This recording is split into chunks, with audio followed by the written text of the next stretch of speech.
She never saw the boot coming. One moment, Lydia Harper was reaching for the mop handle she used to earn her keep at the Silver Spur Saloon, and the next, Chet Dolman's boot connected with the bucket at her feet, sending dirty water cascading across the floor she'd spent an hour cleaning, soaking her dress, her boots, her last shred of dignity. The room exploded with laughter. "Look at her," Chet said, loud enough for every man at every table to hear. "Big as a barn and about as useful." He hooked his thumbs in his belt and grinned at his friends. Somebody ought to charge admission. Lydia stood in the puddle of dirty water. She did not cry. She had learned long ago that crying only fed men like Chet Dolman. She gripped the mop handle and breathed. If that had been you standing there, soaked, humiliated, with nowhere left to go, what would you have done? If this story moved something in you already, stay with it. Subscribe to this channel so you never miss what comes next. Hit that like button and drop a comment telling us the city and country where you're watching from, because this story is traveling and we want to see exactly how far it goes. Now let's go back to the beginning. Red Hollow, Montana, in the winter of 1883, was not the kind of town that offered second chances. It was the kind of town that took what little you had left and then stood back and watched you decide what to do about it. The main street ran straight and flat between two rows of weathered buildings that leaned slightly toward each other, as if even the structures had grown tired of standing upright in the wind. The Silver Spur Saloon sat at the end of that street with its paint peeling and its sign hanging crooked, and on most nights it was the loudest building in Red Hollow, which was not saying much, because the whole town carried a heaviness that didn't invite noise. Lydia Harper had arrived in Red Hollow 6 weeks earlier with $31. A trunk that had survived the wagon ride from Nebraska by sheer stubbornness, and no clear plan beyond surviving the winter. She was 28 years old. She was not small. She had never been small, and she had spent most of her adult life watching people decide what that meant about her before she had the chance to open her mouth. Back in Nebraska, she had been her father's right hand. Elias Harper had run 300 acres of wheat and cattle country with a practical, unsentimental intelligence, and he had taught his only daughter everything he knew, not because the world would reward her for knowing it, but because he believed that knowledge was the only thing that couldn't be taken away in a bad season. Lydia had learned to read soil and water table and cattle weight before she learned to put her hair up properly. She could calculate crop rotation, read weather patterns off cloud formations, and negotiate with a feed supplier without losing ground. Her father had never once suggested she was less capable because of her size or her sex. He simply handed her the work and expected it done. He died in October of 1882. The drought had already taken the wheat. The bank took the rest. So Lydia came west, the way people did when they had nothing left in the direction they'd been facing. She had not planned to stay in Red Hollow. She had planned to pass through it on her way to a cousin in Oregon, but the wagon she'd been traveling with lost a wheel outside of town, and while waiting for the repair, she had walked the length of the main street and made herself look at things honestly. The land surrounding Red Hollow had potential. Bad management and worse luck had done more damage than the land itself deserved. She could see it the way her father had taught her to see it, not as it was, but as it could be with the right handling. She'd asked about work. The feed store didn't need her. The hotel was full up on staff. The Silver Spur Saloon needed someone to clean, and the owner, a compact and permanently irritable man named Hector Finch, had looked her up and down and offered her $2 a week, a cot in the storage room, and meals from whatever the cook left over. It was not what she had hoped for. She took it. The storage room smelled of sawdust and old whiskey and something she couldn't identify that she eventually decided she didn't want to identify. The cot was narrow and the blanket was thin, but it was indoors, and in Montana in November, indoors was not nothing. She worked hard. She was accustomed to working hard, and she did not require praise or acknowledgement to continue doing it. She cleaned the floors and the tables and hauled the empty bottles and kept her head down and her thoughts to herself. And for the first 2 weeks, most of the men who came through the saloon barely noticed her, which was exactly what she wanted. Then Chet Dolman noticed her. Chet was a ranch hand from the Crow spread east of town, a wide-shouldered man with a handsome face that he was fully aware of and a mean streak that ran through him like a vein of bad ore through good rock. He was not the worst man in Red Hollow, but he worked at it, and he had the gift that certain men have for identifying the person in a room who can be mocked without consequence. The first time, it was a comment about her size as she moved past his table. She kept walking. The men with him laughed, and something in that laugh told Chet he'd found a reliable source of entertainment. It escalated the way these things escalate, gradually and then suddenly. By the fifth week, there was a ritual to it. Chet and his group of 3 or 4 regulars would arrive sometime around 8 in the evening, and whatever Lydia was doing at that moment would become the subject of commentary. The comments were not clever. They did not need to be. They needed only to be loud enough for the room to hear. And the room, which had its own boredom and its own cruelties, would laugh along. Lydia bore it with a stillness that cost her more than it looked like it cost her. She had learned early that reacting gave them more material. She cleaned and carried and kept her expression even. And at night in the storage room, she would sit on the edge of the cot and work through the slow, careful arithmetic of her situation. Because arithmetic was something she was good at, and it kept her from doing things she couldn't afford to do. She had $31 when she arrived. She had $2 a week coming in. She needed roughly $15 for a wagon passage to Oregon if she left before the worst of the winter set in. She had options, if she could hold herself together long enough to reach them. That calculation was what she was doing in her head when Chet's boot connected with the bucket on a Thursday night in the 3rd week of December. The water hit her all at once, cold, filthy, smelling of tobacco and boot leather. And it soaked through her dress and her apron and the wool stockings she'd mended 3 times because they were the only pair she had. She stood very still in the center of the spreading puddle and let the laughter wash over her the way she'd taught herself to let things wash over her. "You're dripping," Chet said, and laughed at his own observation. Someone from another table called out something she didn't catch. More laughter. She looked at the mop in her hand. She looked at the floor she'd already cleaned.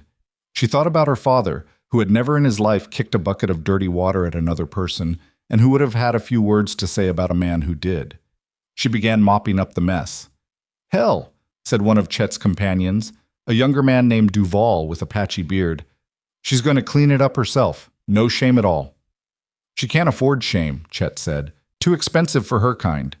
Lydia moved the mop in steady, even strokes. Her jaw was tight. The muscles in her shoulders were tight. She breathed through it. She was so focused on not reacting that she almost missed the moment when the saloon went quiet. Not the quick quiet that came when 2 men started squaring up, which could tip either direction and usually did. This was a different quiet, a slow, careful, wary kind of silence that spread from the door inward, table by table, until even Chet Dolman noticed it and turned to look. The man standing in the doorway was not particularly large. That was the first thing most people noticed about Colton Vance, that he didn't look the way the reputation suggested. He was lean and weathered, with the particular kind of stillness that comes not from calm, but from a long practice of controlling what showed on the outside. His coat was the color of old iron. He wore his hat low. His eyes moved across the room with the unhurried efficiency of a man assessing how many exits there were and what the fastest route to each one might be. He had been in Red Hollow twice before in the past 2 years, and both times the town had talked about it for weeks afterward. Stories accumulated around Colton Vance the way snow accumulated around fence posts, quietly, and then you looked up and there was a lot of it. He had come out of nowhere, which was where most men of his type came from. Some said he'd worked as a range detective. Some said he'd ridden with a particularly effective and now defunct group of men who kept order in the Wyoming Territory in ways that the law had been unwilling or unable to manage. Whatever his history, the result was a man who had looked at enough dangerous situations that his body had stopped manufacturing the kind of fear that made people do stupid things. He moved through threat the way water moved through rock, finding the path of least resistance and taking it before anyone else had identified that there was a path. He walked to the bar and ordered whiskey and did not look at anyone in particular, and the saloon held its breath. Chet Dolman, who was not a coward exactly, but who had excellent instincts for self-preservation, turned back to his drink. His companions followed his lead. The energy in the room shifted from its earlier loud, loose quality into something more careful. Lydia kept mopping. She was almost done with the last section of floor when she became aware that the room had not fully returned to normal, and she looked up from the mop to find that Chet Dolman was watching her again. Watching her with the specific, calculating expression of a man who had something to prove in front of an audience that had temporarily unsettled him. "Hey," Chet said, and his voice was different now. louder than it needed to be, performing for the room. "Hey, big girl, you missed a spot." He pointed to an area she hadn't touched yet. She was getting to it. She kept her face neutral and moved the mop toward it. "I don't think she can see her feet to know where she's walking," said Duval, finding his footing now that Chet was back on the offensive. The laugh that went around the room was not as generous as before. A few men joined it, but some didn't, and the ones who didn't were the ones glancing toward the bar. Chet pushed back from the table and walked toward Lydia. She recognized the particular swagger of a man who'd decided that pressing forward was safer than appearing to retreat. He stopped close enough that she had to either step back or hold her ground. She held her ground. "Tell me something," he said, looking down at her with the amused expression of someone who has already determined the outcome of a contest. "What exactly are you doing out here? You ain't built for this kind of work. You ain't built for any kind of work that involves moving fast enough to be useful." "I'm built fine," she said. It came out quieter than she'd intended, but it came out. Something moved through Chet's eyes. Not quite surprise, but the adjustment a man makes when something doesn't perform the way he expected. "That's so." He looked back at his table, inviting them into his amusement. "She says she's built fine." "I'm still mopping," Lydia said. "If you want to have a conversation, I'd appreciate you waiting until I'm done or stepping out of the area I'm working in." Duval let out a short laugh. Not the kind that was with Chet, but the kind that escaped before a person could stop it. Chet's expression hardened. He leaned toward her slightly. "You getting smart with me?" "I'm getting the floor clean," she said. "That's what I'm here for." He reached out and took hold of the mop handle. Not hard enough to pull it away, but hard enough to make the point he wanted to make. That he could. That her grip on it meant nothing because she was here at the tolerance of people like him, and he could remove that tolerance whenever it suited him. Lydia's hands tightened on the mop. A pulse of anger moved through her chest so cleanly she almost felt it as a physical sensation, bright and precise, and she recognized it with the awareness of someone who had learned the difference between anger that helped and anger that destroyed. She did not let go of the mop. "Let go," she said quietly. Chet smiled. "Or what?" The room was watching. Every table had gone quiet again, but with a different quality now.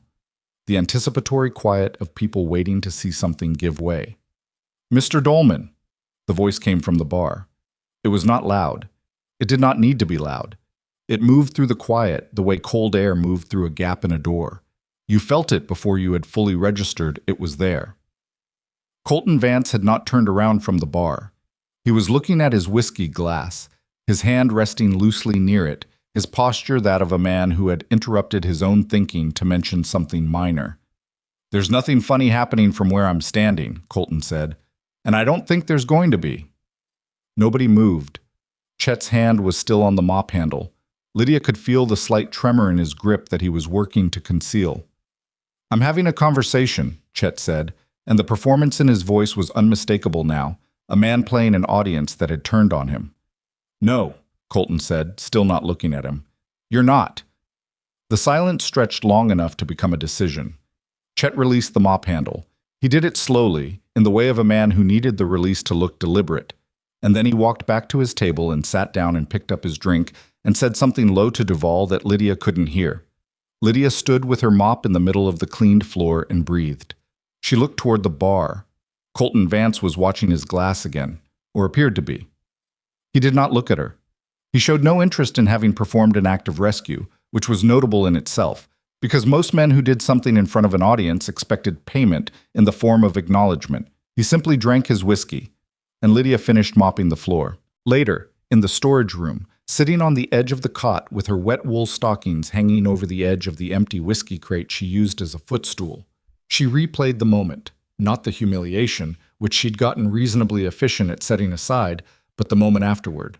The way the room had shifted, the specific quality of authority that had come off a man who hadn't raised his voice or moved from his stool. She had spent enough time around her father and the men her father dealt with to recognize something, and what she recognized in Colton Vance was not the particular shape of his threat or his reputation, which was already considerable and growing in her awareness as the night's conversations filtered through the thin storage room wall. What she recognized was that he had looked at the situation and seen it accurately. He had not seen a joke. He had not seen a large woman providing entertainment. He had seen something that shouldn't be happening, and he had stopped it, and he had done both those things without performing any of it. Outside, the saloon settled into its later, quieter rhythms. Men drinking themselves toward closing time. The particular creak of the floorboards as Hector Finch made his closing rounds. Lydia lay down on the cot and pulled the thin blanket over herself and stared at the ceiling and thought about the land outside Red Hollow, which she had studied with her father's instincts and her own accumulated knowledge and found wanting in management but not in potential.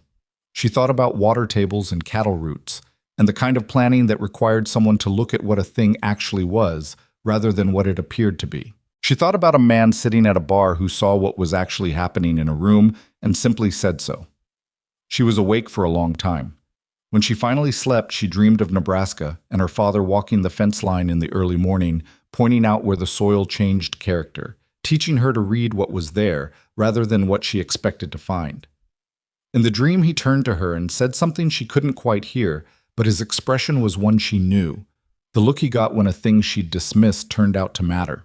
She woke before dawn with the particular clarity that sometimes comes on the other side of a bad night, when the bad thing has already happened and there's nothing left to dread. She lay still in the dark and thought clearly and carefully about Colton Vance. And then she got up and started the morning work, because the floor wasn't going to clean itself. And she had learned a long time ago that the most dangerous thing a person in her position could do was stop moving.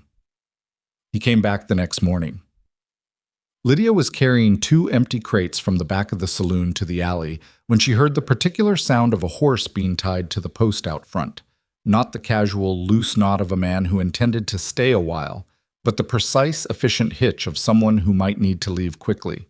She had grown up around horses and working men, and she had learned without meaning to learn it, that how a man handled his horse when he thought no one was watching told you something true about him. She set the crates down in the alley and waited, and after a moment Colton Vance came around the corner of the building and stopped when he saw her. They looked at each other. "I was looking for you," he said. "You found me," she said. He glanced at the crates, then back at her. He had the manner of a man who had decided to do something and hadn't fully worked out the approach. "I want to ask you something, and I'd rather do it without an audience." "All right," she said. He looked at the alley, at the backs of the buildings on either side, at the gray sky above them, at anything that wasn't her face. Then he looked at her face. "Last night, before Dolman started his business, I heard you say something to him. About the floor." She waited. "You said you were getting to it," Colton said. "The spot he pointed out. You weren't flustered. You weren't apologizing. You were just stating a fact." He paused. "Most people in that situation would have gotten flustered." "Getting flustered doesn't help the floor get clean," Lydia said. Something moved in his expression that wasn't quite a smile but was adjacent to one. "No," he said. "I suppose it doesn't." He was quiet for a moment. "Finch tells me you showed up here about 6 weeks ago from Nebraska." "He tells people that?" "He tells me things when I ask him," Colton said.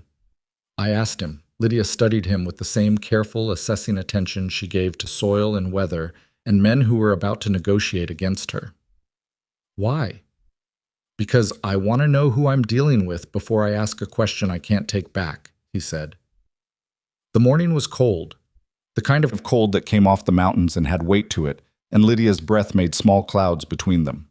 She crossed her arms, not against the cold, but because it was a habit when she was thinking.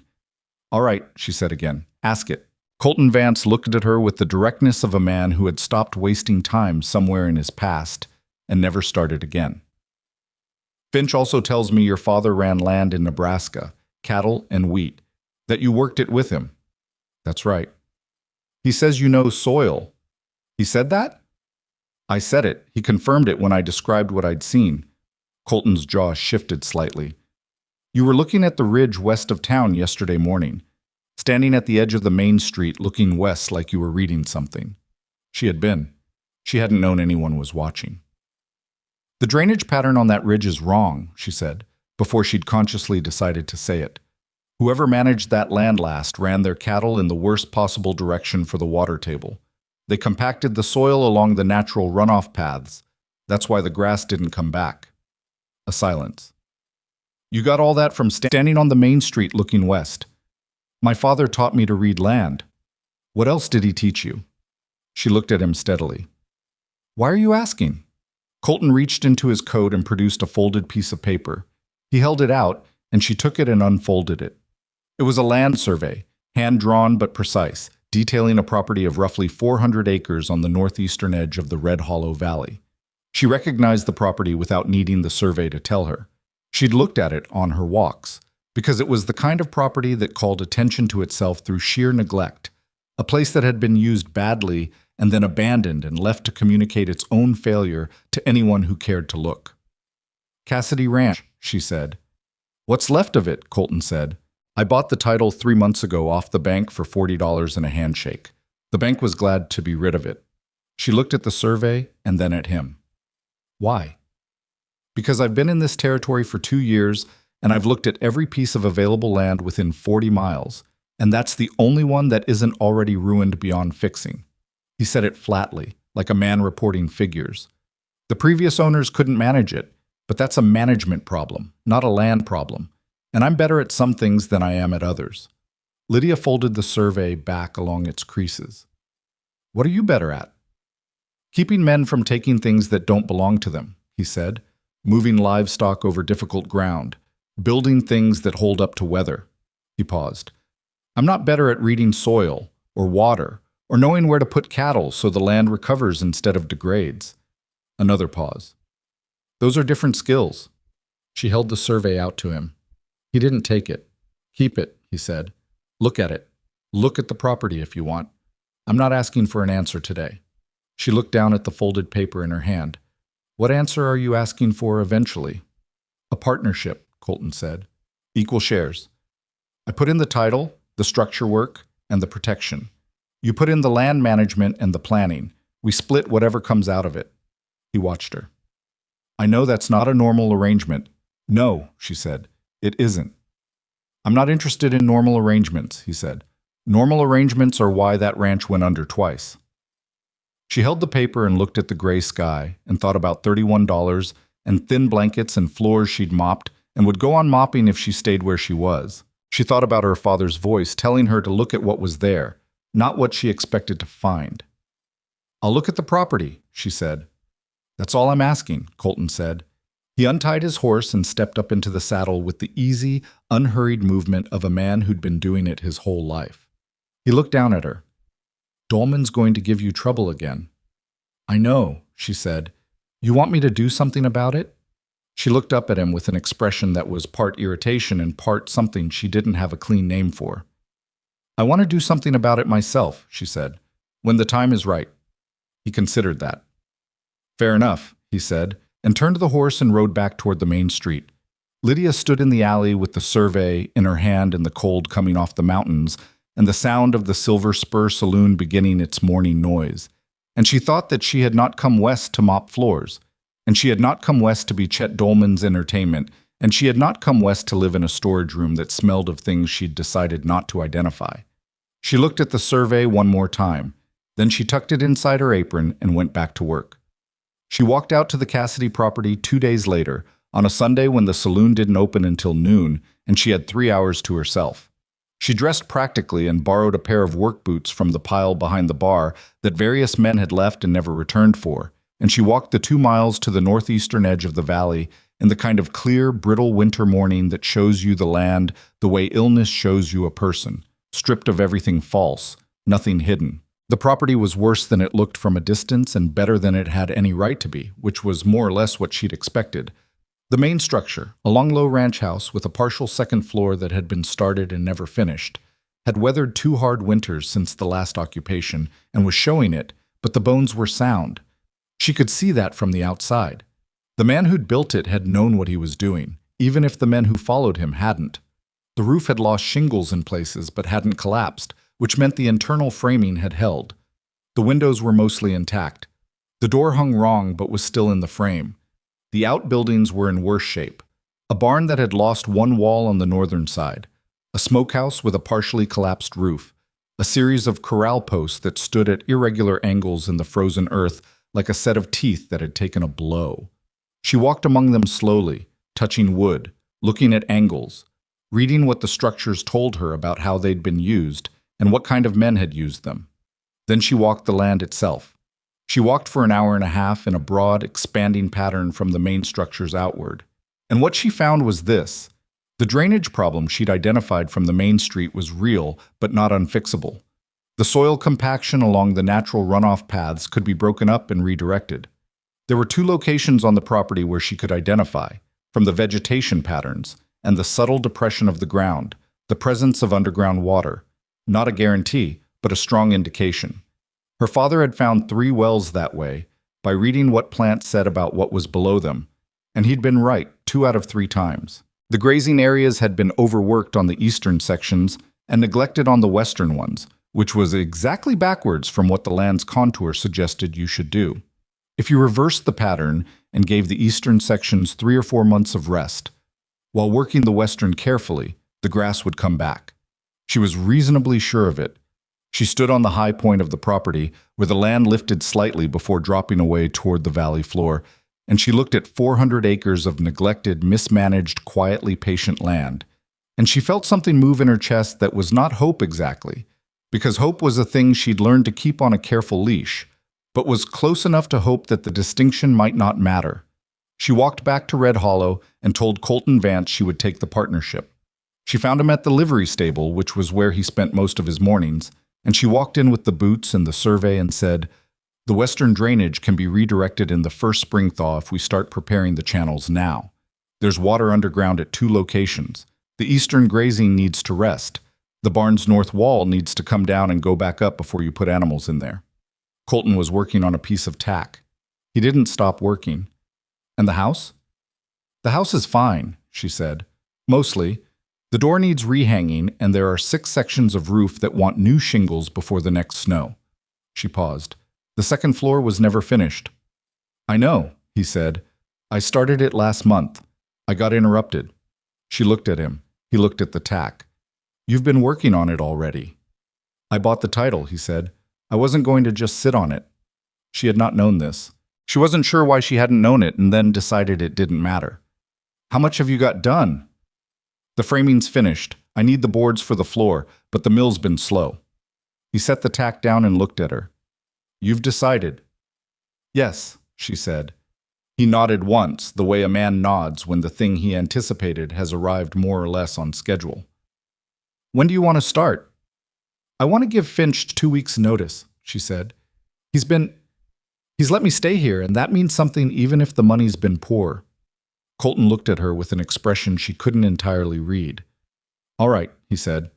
She gave Finch his notice that evening. He received it with the resigned expression of a man who had been told something he already knew was coming, and he said she could stay through the 2 weeks and take her meals in the kitchen. And then he walked back behind the bar without another word, and Lydia decided that constituted as gracious a response as Hector Finch was capable of.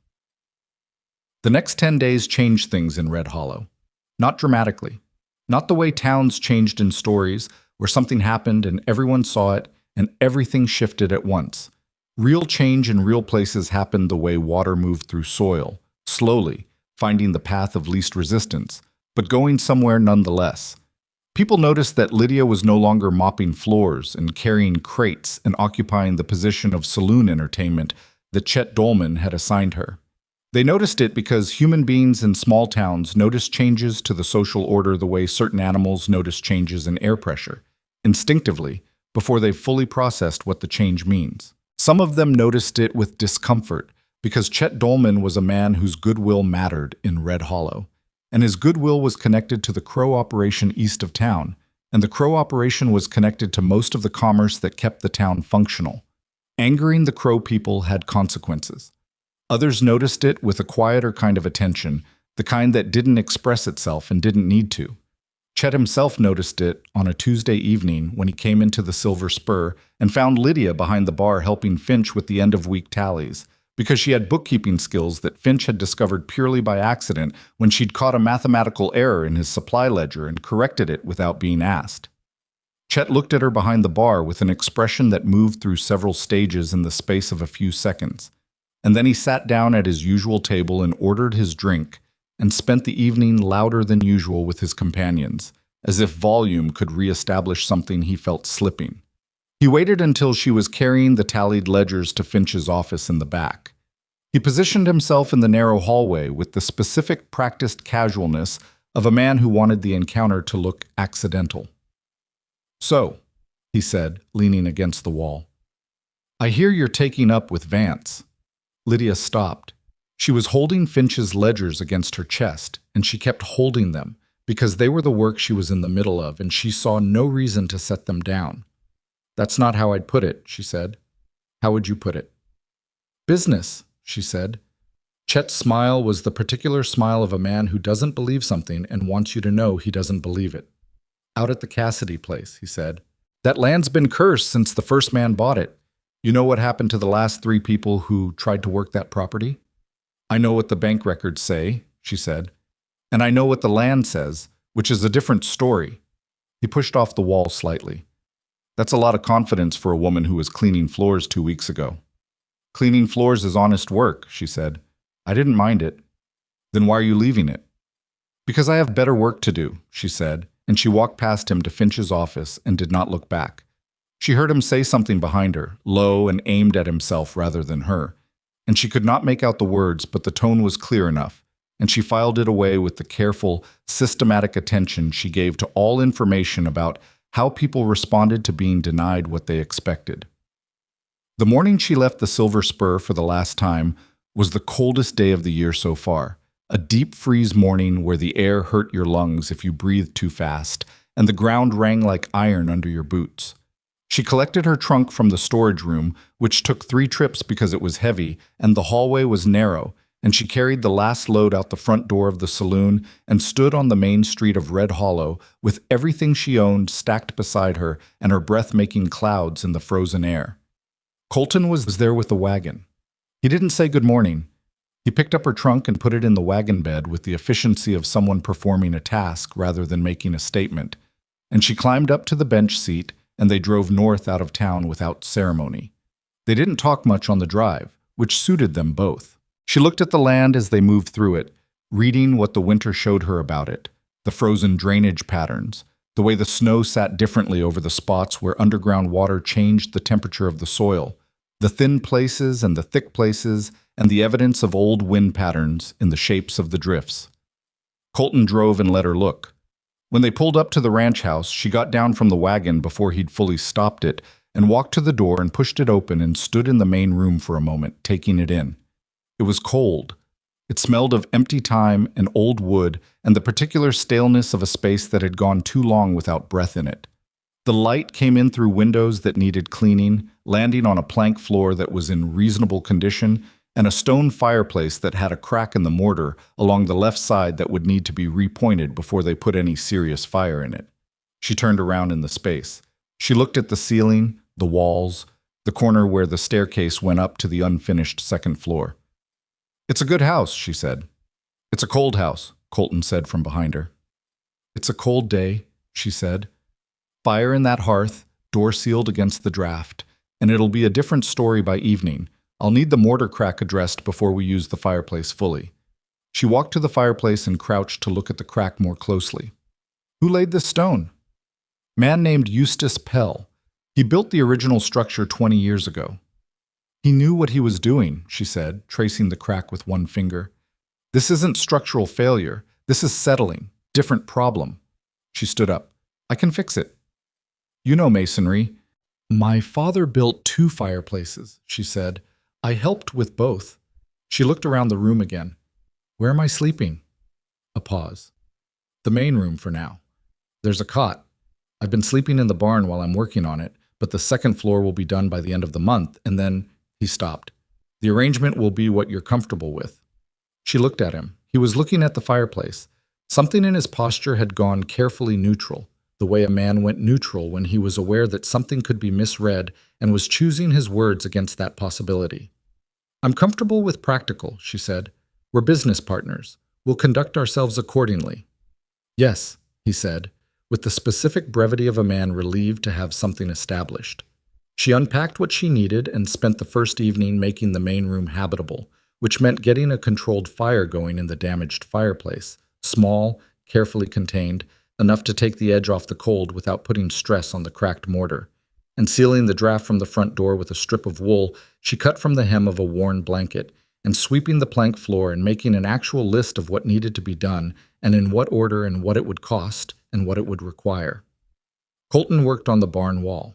She could hear him in there, the sound of boards being pulled free, the measured impact of a hammer, the occasional pause that meant he was looking at something and thinking about it. He worked the way she worked, steadily and without talking at the work, which she found easier to be around than the other kind. By the time they ate, she'd found potatoes and salt pork in the supplies he'd brought and made something plain and adequate out of them.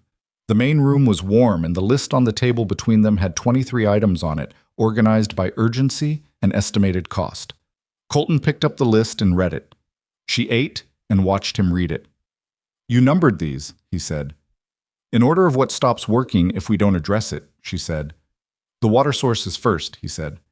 "If we don't have water, nothing else matters," she said. He set the list down. He picked up his fork and ate, and after a moment he said, "The drainage work.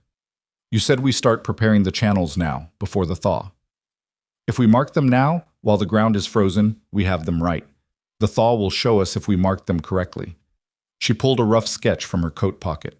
She'd done it on the walk back from her property assessment and had been refining it since. "Here's where I think the primary channel needs to redirect." She pushed the sketch across the table. He looked at it. His expression was the same expression her father had had when reading something carefully. Not impressed yet, not dismissive, just actually looking. "You drew this from memory," he said. "I walked the property for an hour and a half," she said. "I pay attention." He looked at the sketch a moment longer. "And the water underground. You're certain." "I'm not certain of anything," she said. "I'm reasonably confident based on what the vegetation was telling me. My father located water that way. He was right more than he was wrong." "More than he was wrong," Colton said. "That's not certain." "No," she agreed. "It isn't. Nothing out here is certain. We make the best decision, the information supports, and we adjust when we're wrong." She looked at him across the table. "That bother you?" He considered the question with what she was coming to recognize as his characteristic approach to things. Actual consideration, not the reflexive response of a man who felt he needed to appear decided. "No," he said. "It doesn't bother me. Most men who tell you they're certain are lying." "Most," she agreed. They worked in silence for a moment. Then he said, without looking up from the sketch, "Dolman will tell Crow." She had known this was coming. She'd been waiting for where in the conversation it would arrive. "Tell Crow what?" "That you're here. That you're working this land with me." Colton set the sketch down. "Garrett Crow has been trying to get control of this property for 2 years. He wanted it when the bank had it. He wants it because it sits on the northeastern edge of his route to the summer grazing range. And if someone works this land and closes off that route, he has to go 12 miles around." He looked at her directly. "That's what actually happened to the last people who tried to hold this property. It wasn't the land that drove them off." Lydia set down her fork. "You knew this when you bought the title." "Yes." "And you bought it anyway." "I had my reasons," he said. She looked at him. He held the look without flinching but without expanding on it either, and she decided there were things she would learn about Colton Vance in time, and things she would not push for before their time, and this was one of the latter. "So Crow will make trouble," she said. "Crow will make trouble," he confirmed. "And you're telling me this now rather than before we made the agreement because you'd already made up your mind," he said. "I could see it when you walked in this morning, and because I wanted to see if it would change your mind when I told you." She reached over and pulled the sketch back across the table and looked at it again. At the drainage channels she'd mapped and the water indicators she'd noted, and the plan she'd been building in her head since she first stood on that ridge and read the land for what it actually was. "It doesn't," she said. Something shifted in Colton's expression, something small and real, not performed, not calculated. She filed it away the way she filed everything, because information was the only resource she had that didn't cost money and didn't freeze in a Montana winter. "All right," he said. 3 days later, Chet Dolman rode out to the Cassidy property with 2 men from the Crow spread and stood at the fence line looking at them. Lydia was marking the drainage channels in the frozen ground.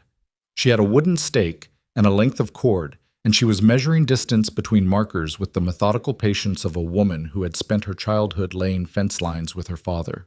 She heard the horses and looked up and saw Chet and the two men, and she felt the particular sensation she'd been expecting since Colton told her it was coming. Not fear, but the tightening awareness of a thing that had been abstract becoming real. Colton was on the other side of the property, working on the barn wall. He had not heard them yet. Chet called out across the fence, "Big girl, you know you're trespassing?" She walked toward the fence line without hurrying. She stopped 6 feet short of it. "This property belongs to Colton Vance," she said. "I'm working it with him. That's not trespassing." One of the Crow men, a square-faced man she didn't know, said something to Chet that she couldn't hear. Chet smiled. "Crow wants to talk to whoever's running this place," Chet said.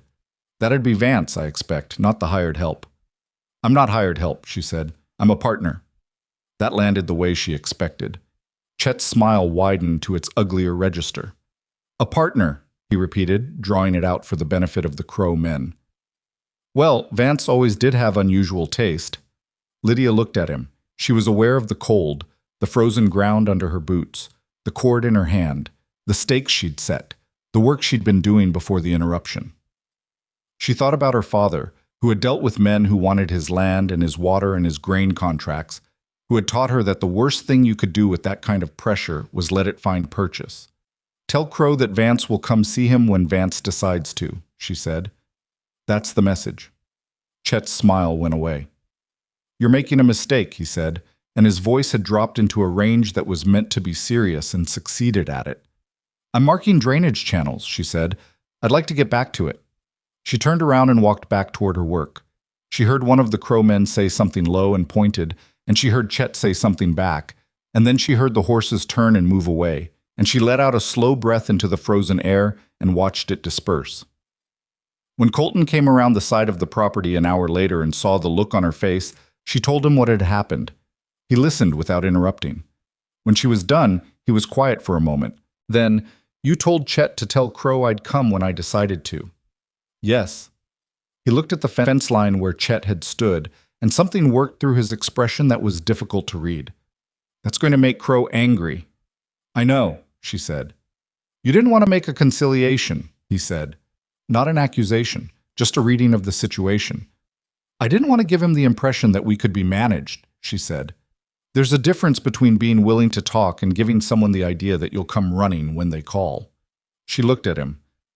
"If I read that wrong, tell me." Colton looked at the fence line for another moment. "You didn't read it wrong," he said. He was quiet on the walk back to the house, and at dinner he was quieter still, eating with the absorbed internal focus of a man working through a problem that had more variables than he'd accounted for. She let him work through it, the way her father let things settle before he named them. Finally, between one bite and the next, he said, "You know what you did today." She looked up. "What did I do today?" "You held the fence line," he said, "without me there. With 2 Crow men and Dolman, and you held it." He looked at her directly, with the disconcerting clarity she was getting used to. "Most men I know would have called for me." "You weren't there," she said simply. "That's not the point." "That's exactly the point," she said. "If I can't hold a fence line by myself, then we don't have a real partnership. We have a situation where you do the hard parts, and I manage the soil, and that's not what I agreed to." She set down her fork. "I agreed to equal shares. That means equal weight." He looked at her for a long moment. In the firelight, she'd built up the fire carefully, keeping it away from the cracked mortar. His face had a different quality than it had in the daylight, less guarded, something beneath the control he wore so consistently becoming briefly visible. "Your father," he said. "He taught you that." "He taught me most things worth knowing," she said. "He sounds like a man worth knowing." "He was," she said. The word landed in the warm room and they both let it sit there, and neither of them said anything more for a while, and the fire did the talking instead, the way fires do in places where 2 people are just beginning to figure out the actual shape of what they've gotten themselves into. She lay on the cot that night in the warm main room and listened to the silence of the property around her. Not the town's silence, which was never fully silent, but the particular silence of 400 acres of land that had been waiting for someone to pay it the right kind of attention. She thought about Chet Dolman's face when she'd turned her back on him. She thought about Garrett Crow, whom she hadn't met yet, and about whom she understood, from everything Colton had told her, and from what she'd observed of Chet's manner, that she needed to understand a great deal more before she encountered him directly. She thought about the drainage channels marked by their wooden stakes in the frozen ground outside, and the underground water she was reasonably but not certainly confident was there, and the 23 items on the list in order of urgency. She thought about Colton Vance saying you held the fence line. She fell asleep with her hands folded on her chest the way her father used to sleep, a habit she'd picked up from him without noticing when she'd picked it up. And she did not dream of Nebraska. She dreamed, for the first time in a long time, of the land directly outside. The first well came in on a Thursday. Lydia had marked the spot 6 weeks earlier in the depth of the freeze when the ground had been iron hard, and the only evidence she had was the slightly different color of the dormant grass above a shallow depression in the earth, and the memory of her father crouching over a similar patch of ground in Nebraska and saying quietly, as if telling her a secret, that water finds its own kind of company underground, and if you know what to look for above, you can find what's below.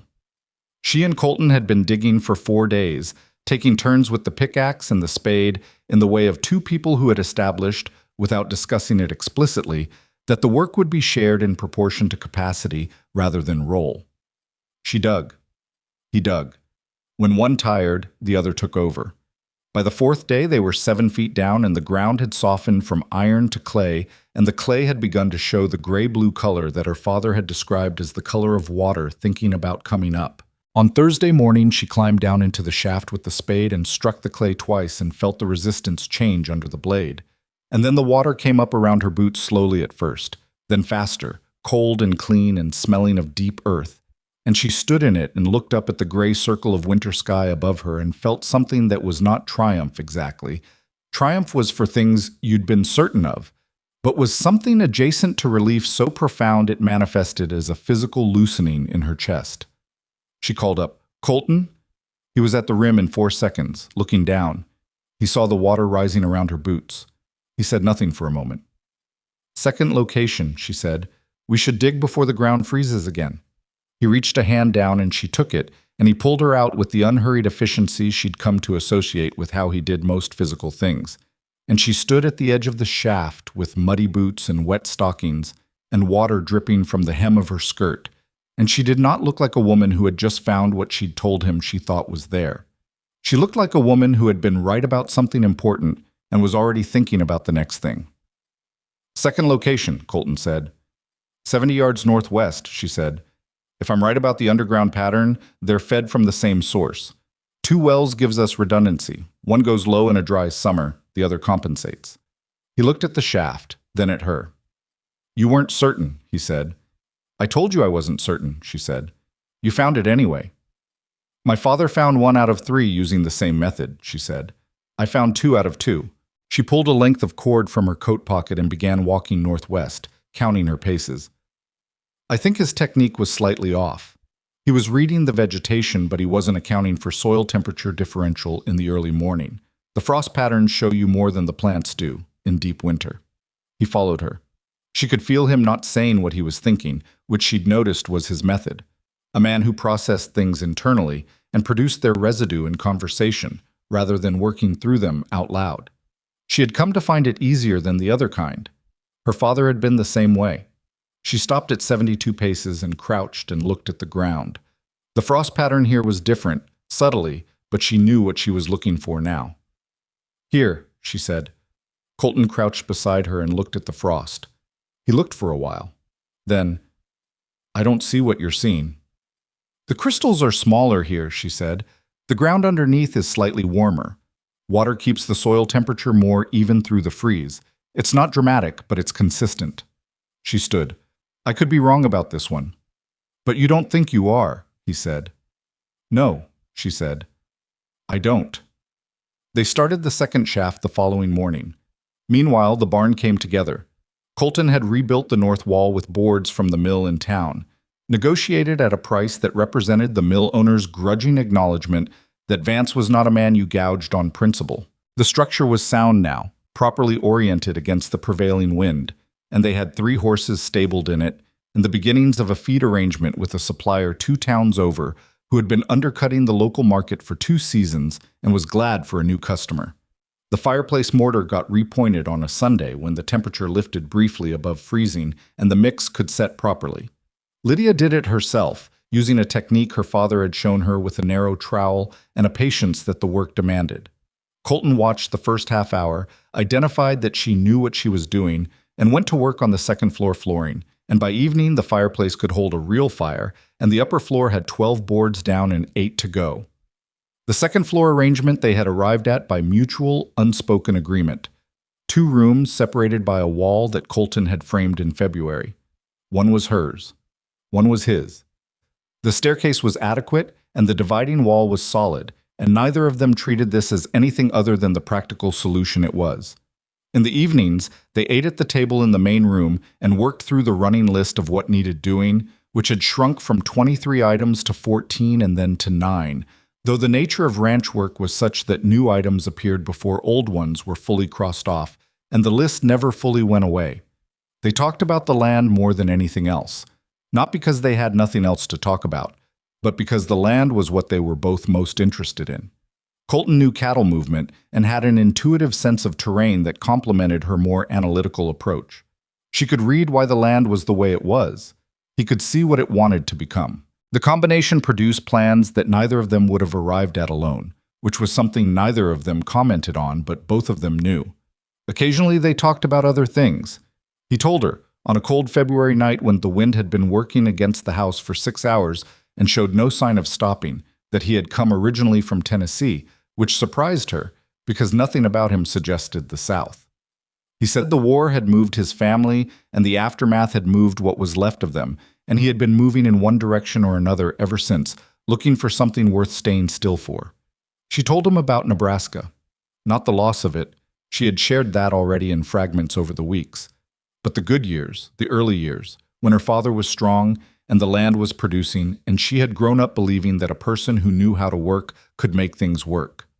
She told him about the summer she was 12 and her father taught her to estimate rainfall by cloud formation, and she had been wrong for the entire season and right for the 3 seasons after that. And he had said, when she was right for the 3rd time in a row, that being wrong was just the price of entry for eventually being right. Colton listened to this and said nothing for a moment. Then, "Smart man." "Yes," she said. Another silence, the wind against the house. "You miss him," Colton said. "Every day," she said. Then, because she did not want the conversation to go soft in a way that neither of them would be comfortable with, "Now tell me why you really came to Red Hollow." He looked at her. In the firelight, the careful control he wore on his face had its nightly loosening, and beneath it was a face that had been through more than a man his age should have been through and had kept going anyway. "I told you," he said, "the land." "You told me part of it," she said. "Garrett Crow is the rest of it." The silence this time was different in quality. He turned his cup on the table slowly, a quarter rotation, the way he did when he was deciding something. "I knew a man named Aldous Webb," he said. "He was the 3rd man who tried to work the Cassidy property. He was a good man, honest, capable, better farmer than most of what you find out here. He bought the title fair and spent 2 years trying to make it work.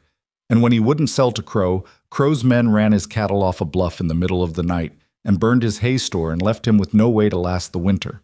He paused. "Aldous Webb left Red Hollow in January of 1882 with nothing. He died that March in a rooming house in Billings. Fever." Lydia looked at him. "I'd known him for 4 years," Colton said. "We'd ridden together in Wyoming. He was—" He stopped. He turned the cup again. "He was the kind of man who should have made it work. He had everything right except for the man who wanted his land." The fire did its work in the silence. "So you bought the title," Lydia said. "I bought the title," he said, "and I have skills that Aldous didn't have. And now I have skills that I don't have." He looked at her with the directness she'd come to expect. "I intend to hold this land, and I intend for Crow to know he couldn't take it." She held his gaze. "That's not just a business arrangement," she said. "No," he said. "It isn't." He paused. "Does that change anything for you?" She thought about it, honestly, the way she thought about things that deserved honest consideration. She thought about Aldous Webb, whom she hadn't known and would never know, dying in a Billings rooming house in March. She thought about Garrett Crow, whom she still hadn't met, but whom she understood now in a different and more complete way. She thought about land that had been failed by bad management and then by active malice, and what it would mean to take that land and make it into something. "No," she said. "It doesn't." He nodded once. "But I want to know everything," she said. "Not some of it. Not what you decide I need to know. Everything. We said equal shares. That means equal information." He looked at her for a long moment. "All right," he said. What he told her over the next hour was this. Garrett Crow had built his operation over 12 years through a combination of legitimate ranching, strategic purchasing of distressed properties, and a pattern of intimidation that had never risen quite to the level of something the county sheriff was willing to pursue. The sheriff of Breckenridge County, a man named Aldrich, whom Colton described with a flat economy of expression that communicated his opinion without stating it, had a relationship with the Crow operation that was not corruption in the explicit sense, but was the functional equivalent of it. A man who looked away when looking away benefited the powerful and looked toward the powerless only when looking was free of consequence. Crow had tried to buy the Cassidy title twice, both times through intermediaries, both times at prices below what the bank was willing to accept. When the bank had finally taken the position that holding the title was costing them more than selling at a loss, Colton had moved first. He had been watching the situation for 18 months and bought it before Crow's intermediary could be engaged. This had made Garrett Crow, by Colton's assessment, quietly and seriously angry in the way that men of that type became angry when they were outmaneuvered by someone they hadn't been watching. "He hasn't come himself," Lydia said. "He sent Dolman." "He'll come himself eventually," Colton said, "when he thinks he has enough leverage or when he decides the direct approach is faster." "What does he look like?" she asked. Colton considered the question. "Like a man who's always about to do you a favor," he said. She filed that away. Spring came to the Red Hollow Valley the way springs came to Montana, not with the gradual warming of the eastern states, but abruptly, in a matter of days, the temperature swinging from killing cold to mud-soft earth, in a transition that felt less like a season changing and more like a decision being made. The frozen ground gave way. The drainage channels Lydia had marked became the thing she'd intended them to be. Paths for the meltwater, redirected away from the compacted eastern sections of the property and toward the areas where the soil could absorb and hold it. It worked. Not perfectly. The eastern channel ran faster than she'd anticipated and cut deeper into the soil than she'd planned for, and she spent 3 days in the wet with a spade redirecting and shoring, her boots perpetually soaked and her back aching from the angle of the work. But the overall movement of water across the property followed the pattern she'd designed, and the eastern grazing sections, which she'd kept empty all winter, began to show by the second week of April the tentative green of grass returning to ground that had been asked to rest. Colton saw it first. He was coming back from checking the fence line, and he stopped at the edge of the eastern section and stood there long enough that she noticed, and when she walked over he pointed at the ground without saying anything. The green was sparse. It was the green of a thing just beginning to believe in itself. But it was there. "Give it another 6 weeks," she said. "I know," he said. "I'm just looking." She looked with him for a moment. She understood the looking. Some things deserved to be looked at before you moved on to the next thing. The second well came in 11 feet down in the third week of April, clean and cold and located exactly where the frost pattern had told her to look. Colton pulled her out of the shaft this time before the water reached her knees, and she stood on the edge with her muddy hands and her correct hypothesis, and said nothing at all for a moment because there wasn't anything adequate to say. 2 for 2, Colton said. 2 for 2, she agreed. They had 5 cattle by May, 15 by June. The cattle came from a sale in Breckenridge City that Colton attended, and from 2 private arrangements that Lydia negotiated directly with a pair of small ranchers who had excess stock and appreciated a straight offer without theater. She had a gift for the particular kind of directness that men in the cattle business responded to. Not the performed toughness of someone trying to establish dominance, but the calm, clear efficiency of someone who had done the arithmetic and was presenting the result. She knew what she could pay and what the stock was worth, and she said so. And the ranchers she was dealing with were tired men who valued time and found negotiation with her mercifully short. It was during the second of these arrangements, a conversation with a rancher named Pell, the son, she discovered, of the Eustace Pell who had built the original ranch house, that she first heard the name Garrett Crow said by someone other than Colton with something other than deference. Young Pell was a wiry man in his late 30s with the specific weathering of someone who had spent his whole life outside and a way of talking that was careful and circuitous that she had learned to read as the conversational style of a man who had been burned by directness and was working around the possibility of it. She had come for the cattle. They had talked through the price and arrived at an agreement. She was preparing to leave when Pell said, as if mentioning something peripheral, "You're the one working the Cassidy place with Vance." "Yes," she said. He was quiet for a moment, doing something with a piece of tack he didn't need to do. "Crow's been talking," he said, "in town, about the property." She waited. "He's saying the water rights on the northeastern edge of the valley were settled in his favor 2 years ago," Pell said, "saying he's got documentation." She felt something tighten in her chest, cold and specific. "Documentation," she said. "That's what he's saying," Pell said. He still wasn't looking at her directly. "I'm not saying it's true. I'm saying he's saying it." She drove the cattle back to the Cassidy property and found Colton at the fence line and told him what Pell had said, standing in the May evening light with the cattle moving past them into the eastern section that was, by now, showing a genuine, sturdy green that she would have been proud of under any circumstances and was proud of under these. Colton's jaw worked. "He doesn't have documentation," he said. "How do you know?" "Because I filed the water rights with the county recorder in January," he said, "before Crow knew the title had changed hands." He paused. "I did that the same week I bought the title." She looked at him. "And Crow knows this." "Crow knows this," he said. "He had someone check the recorder's office in February when he found out. The filing was already there."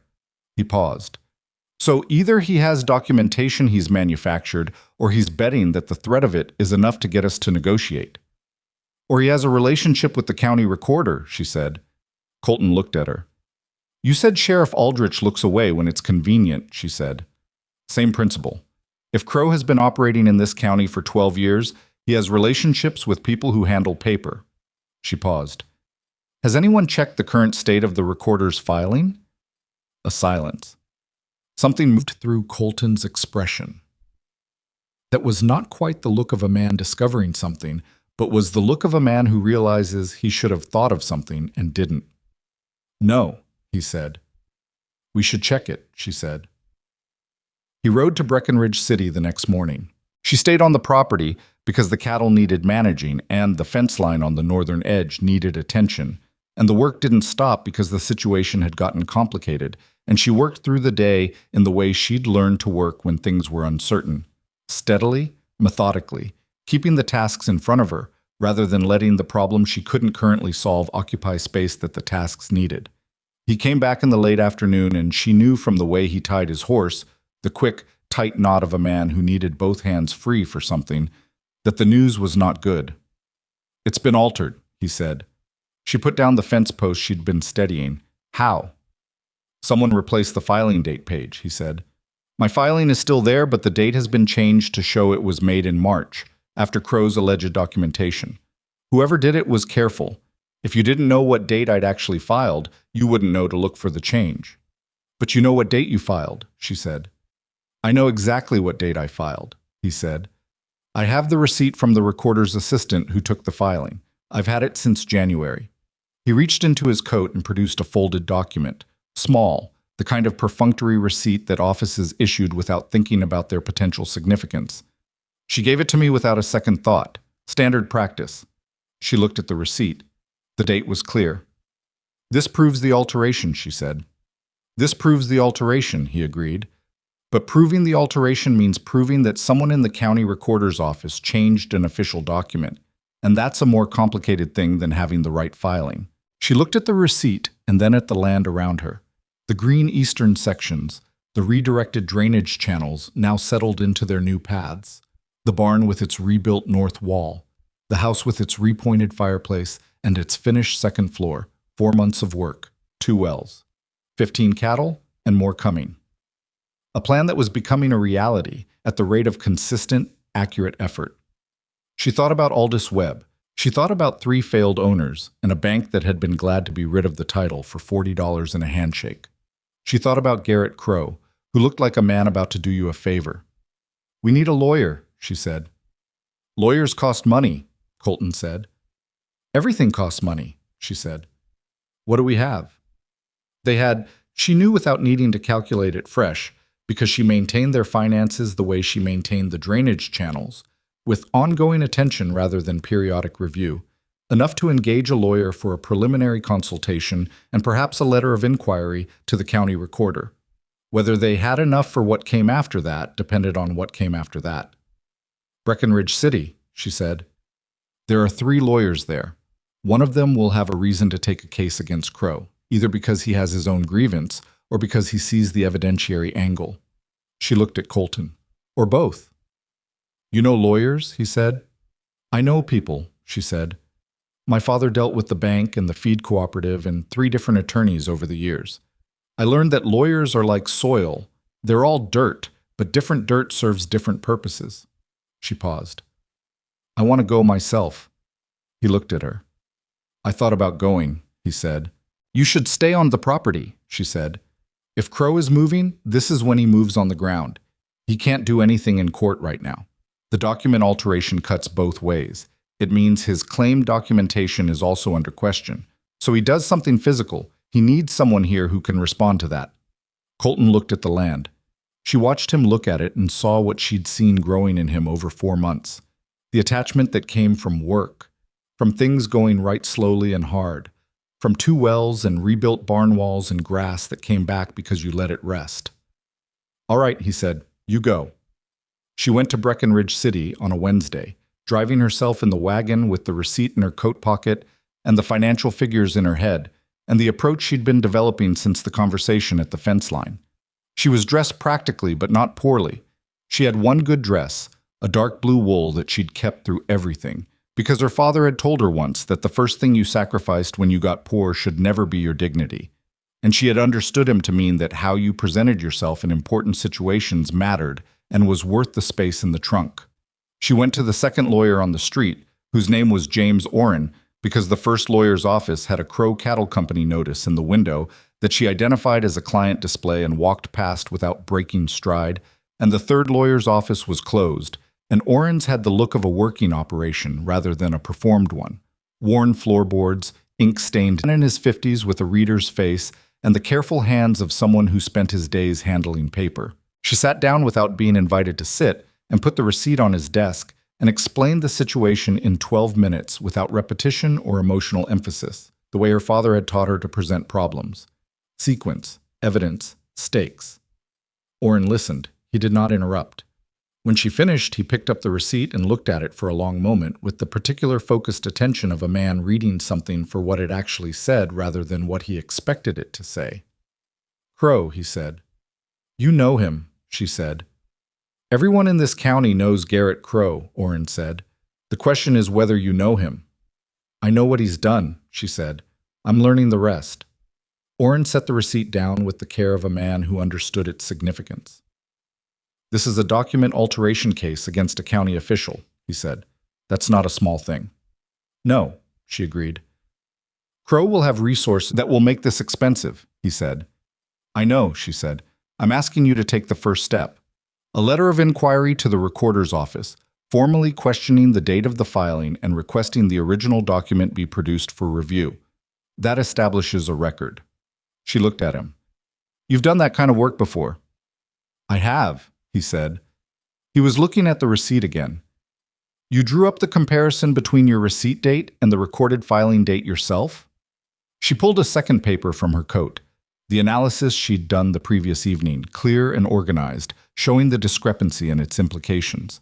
She put it on the desk beside the receipt. Orrin looked at it. Something in his expression shifted to a register she recognized from her father's negotiations. The register of a man who has identified that the person across from him is worth more of his attention than he'd initially allocated. "Miss Harper," he said. "Who are you exactly?" "I'm a woman who knows what water looks like when it's underground," she said, "and what a lie looks like when it's in an official document, the skills transfer." Orrin was quiet for a moment.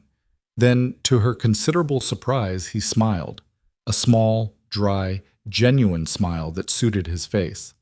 "All right," he said, I'll draft the letter of inquiry. You'll pay my standard fee for that, which is $3, and if the inquiry produces a response that warrants further action, we'll discuss those terms at that time." "Fair," she said. She was back at the wagon when she heard footsteps behind her and turned to find Orrin in the doorway of his office, holding something. He held it out to her. It was a copy of the letter of inquiry, drafted with a speed that told her he'd been thinking about it before she finished explaining, signed and dated and ready to send. "I keep a copy for the record," he said. "You should keep this copy for yours." He paused. Crow has done this before. The alteration. Different property, different recorder, and that time there was no receipt. The other party didn't have someone who knew to ask for one. She took the letter. "What happened to the other party?" "They left the county," Orrin said, "sold at whatever Crow offered and went somewhere else." He looked at her with the measuring look of a man who was still in the process of assessment. "You don't seem like you're going anywhere." "No," she said, "I'm not."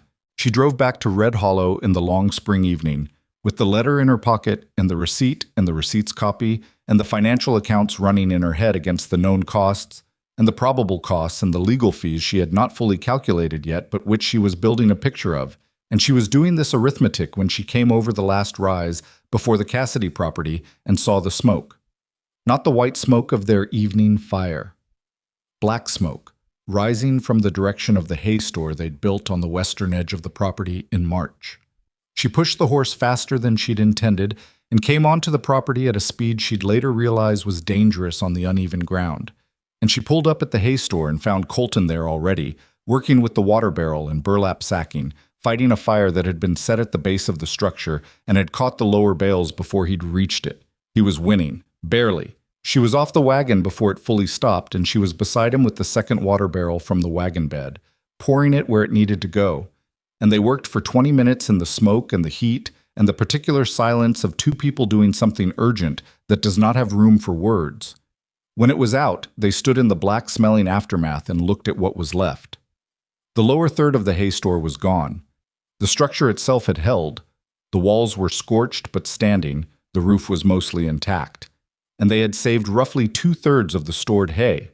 Lydia looked at the base of the structure where the fire had started and found what she was looking for. The deliberate, concentrated char pattern of a fire that had been lit rather than started by accident, set low against the wood where it would catch fastest. She looked at it for a moment. Then she looked up at Colton. He had a burn on his left forearm from where an ember had caught him. He hadn't mentioned it. He was looking at the char pattern the same way she was. "Dolman?" she said. "I didn't see who it was," he said. "I smelled the smoke from the house. By the time I got here, there was no one." He paused. "But the fence on the northern edge was cut. Someone came across the property from the north, from the direction of the Crow spread."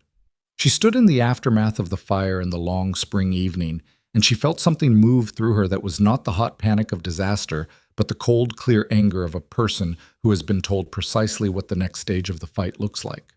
She had the receipt. She had Orrin's letter of inquiry. She had the evidence of the document alteration, the evidence of the fence cut, and now the evidence of deliberate arson. She had 15 cattle on good grass with 2 reliable wells, and a barn that stood, and a house that was warm, and a partner who had pulled 3 barrels of water onto a fire rather than let their winter's work go up in smoke. She had, she realized, more than they wanted her to have. And Garrett Crow, who had driven Aldous Webb off this land and altered county documents and sent men across a cut fence in the dark of a spring evening to light a fire at the base of a hay store, had not yet introduced himself to her directly. She looked at the burned base of the structure, at the evidence of a man who had made the mistake of assuming that arson and document fraud and hired harassment would eventually produce the outcome it had always produced on this particular piece of land. "Get the burn looked at," she said to Colton, nodding at his arm. "It's fine," he said. "Get it looked at," she said again, with the quiet firmness of someone saying a thing once and meaning it. He looked at her arm, then at her face. He nodded. She walked back to the wagon and took the receipt out of her coat pocket and looked at it in the evening light, at the date written in the recorder's assistant's clear, ordinary hand, and she thought about what Orrin had said about the other party, the one who'd left the county, who hadn't had someone who knew to ask for a receipt. The difference between that party and herself was not luck. It was not charm. It was not anything that could be taken away by a man who set fires in the dark. It was that she had been taught to pay attention to what was actually there, and she had paid it, and the evidence of that attention was in her coat pocket in black ink on ordinary paper, and it was enough. For now, it was enough. Orrin's letter of inquiry reached the county recorder's office on a Friday and produced a response by the following Tuesday, which was fast enough to tell Lydia something useful about the nature of the response before she read a word of it. When a bureaucratic office responds quickly to a legal inquiry, it means one of two things. Either the matter is simple and the answer is obvious, or someone important has told them to respond quickly because the inquiry has touched something that needs managing. The county recorder's office in Breckenridge County had not, in Orrin's experience of 15 years practicing in the territory, ever responded to a routine inquiry in 5 days. Orrin sent a writer with the response and a note of his own. Lydia read his note first. It said, "They've produced a document they claim is the original filing. The date on it matches their alteration, not your receipt. They're claiming the receipt was issued in error by a clerk who has since left their employ. I'd like you to come to the office." She was in Breckenridge City by Thursday. Orrin's office was warmer than she remembered, or perhaps she was colder, because the ride had been long and the early June morning had the particular contradiction of Montana spring, bright sky, bitter wind. And she'd been thinking hard the whole way, which was a kind of warmth that didn't reach your hands. Orrin put both documents on the desk in front of her, the county's produced document and the copy of her receipt. He set them side by side with the precise, deliberate alignment of a man making a visual argument before he made a verbal one. "Look at the ink," he said. She looked. The county document's date had been entered in a slightly different ink weight than the surrounding text. Not dramatically different, not the difference you'd notice if you were looking at either document in isolation. But side by side, with the particular attention she'd brought to reading things, land, people, evidence, the variation was there. "The rest of the filing is heavier," she said. "The date is thinner, different pen, or the same pen with less ink, or both." "Or written at a different time," Orrin said, "with a different lot of ink from a different bottle." He sat down. "I've shown this to a man in this city who specializes in document examination. He agrees with your observation and can provide a written opinion to that effect." "How much?" she asked. $20 for the written opinion," he said, "which is a significant expenditure given what you've told me about your current finances." "What does the opinion do for us?" she said. "It gives us the foundation for a formal complaint to the territorial government in Helena," Orrin said. "County officials are territorial appointments. Document alteration by a county official is a territorial matter, which removes it from the jurisdiction of anyone Crow has local influence over." He paused, "including Sheriff Aldrich." She had thought about Aldrich on the ride in. She had thought about him with the careful, analytical attention she gave to problems she couldn't yet solve, turning him over, looking at his angles, identifying where his interests lay and where they might be moved. A sheriff who looked away did so because the cost of looking was higher than the benefit. Change the calculation, change the behavior. "If we go to Helena," she said, "Crow will know before we get there." "Almost certainly," Orrin said. "And he'll move to preempt whatever he can preempt." "Yes." "So we need to move first," she said. "File in Helena before he knows we're filing." She looked at the documents on the desk. "How long to prepare the complaint?" Orrin looked at her in the way she'd noticed he sometimes did, the look of a man recalibrating his estimate of something. 3 days if I work quickly. I'd want to include Pell's account of what Crow told him about the water rights. That's collateral evidence of intent. Crow was already claiming rights he knew were disputed, which suggests a pattern of behavior rather than an isolated incident. "Pell will give a statement?" "I'll ask him," she said. "He has his own reasons." Orrin nodded slowly. "I'll start today," he said. "The document examiner's written opinion, the complaint structure, and the supporting evidence. You get Pell's statement and bring it to me by Saturday." He paused. "Miss Harper, I want to be clear about what this involves. If we file in Helena, Crow will come after this directly, and without the indirection he's been using. The arson on your property was a warning. What comes after a formal territorial complaint is not a warning." "I know," she said. "Vance understands this?" "Vance lost a friend to this man," she said. "He understands it better than either of us." She left Orrin's office and drove to the Pell property on the southern edge of the county, which took most of the afternoon, and she found young Pell where she'd found him before, in the middle of something, this time mending a section of corral that had gone soft over the winter. He looked up when she drove in, and something in his expression said he'd been half expecting her. "Crow's sent you a message," she said without preamble. "He's been telling people in Red Hollow that he has prior water rights documentation on the Northeastern Valley. He told you that in May. I need you to put that in writing." Pell set down his tools. He looked at the corral post he'd been working on. "I've got business dealings in this county," he said carefully. "Crow buys beef from 2 operations that supply my feed. If I sign something against him—" "I know," she said. "I'm not asking you lightly." He was quiet.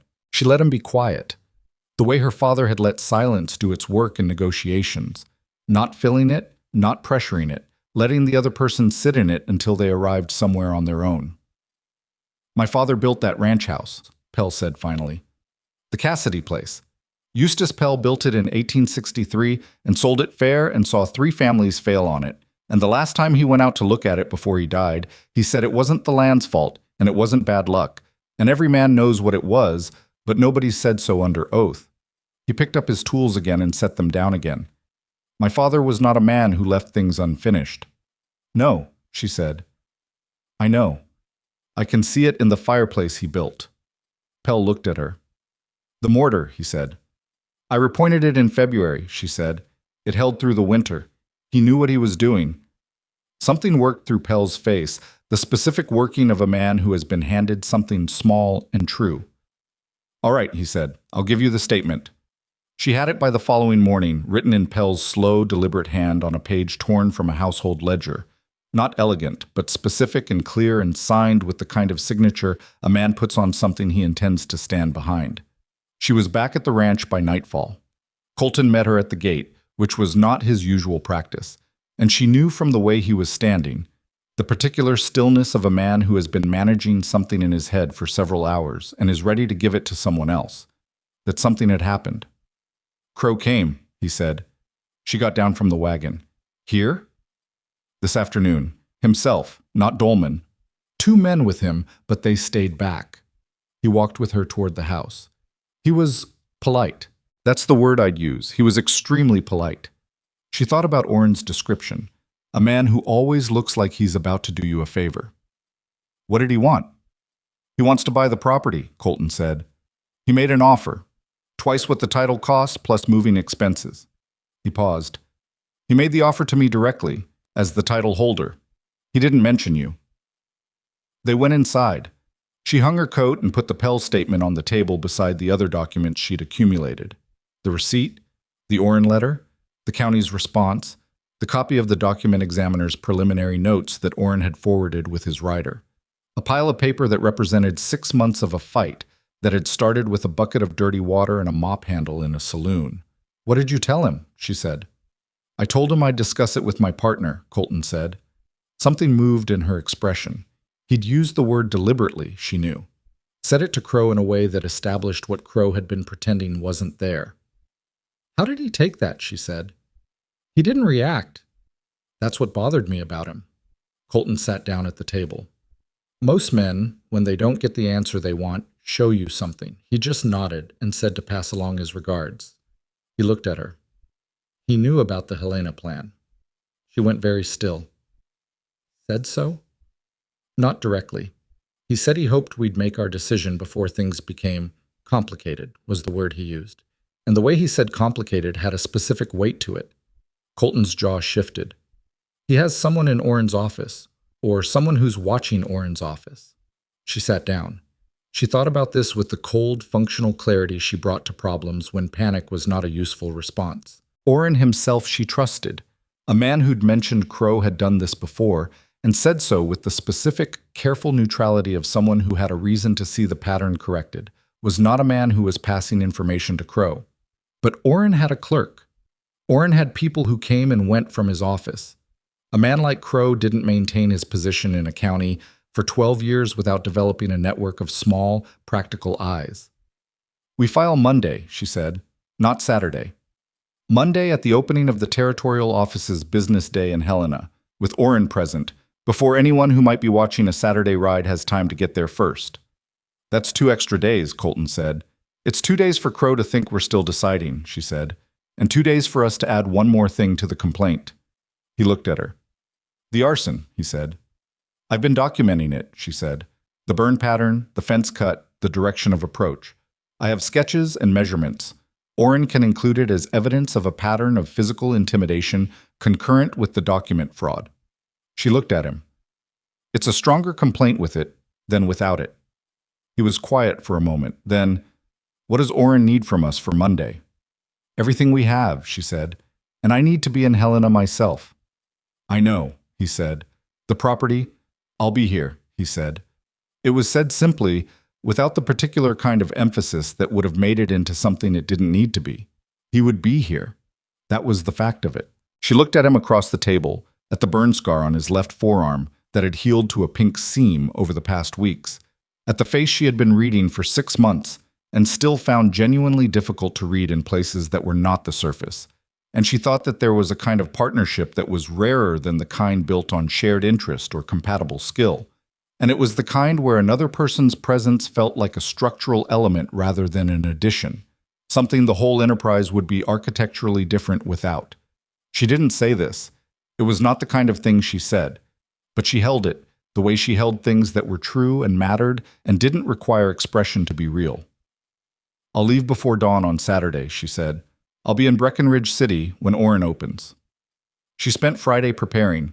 She organized all the documents into a sequence that told the story in the order it needed to be told, not chronologically, because chronology was less useful than causation, but in the order that built the argument, the original filing, the receipt, the county's altered response, the document examiner's preliminary note, Pell's statement, the arson evidence, and finally a summary she wrote herself in the clean, precise language she used for financial records, laying out what had happened and what it proved and what remedy was being sought. She had been awake since 4 in the morning, and it was nearly midnight, and the lamp was burning low when Colton came downstairs and looked at the table covered in organized paper and said, "You need to sleep." "I know," she said. "Lydia." It was the first time he'd used her first name without it being part of a sentence that also had other things in it. It sat in the warm room differently than she'd expected. She looked up. He was standing at the foot of the stairs in the half-dark with his hair not yet settled for the morning and his expression doing the thing it did when he was being direct against his usual inclination. "You've built something here that Aldous couldn't build," he said. "I want you to know I see that. Before you go, do the next thing." He paused.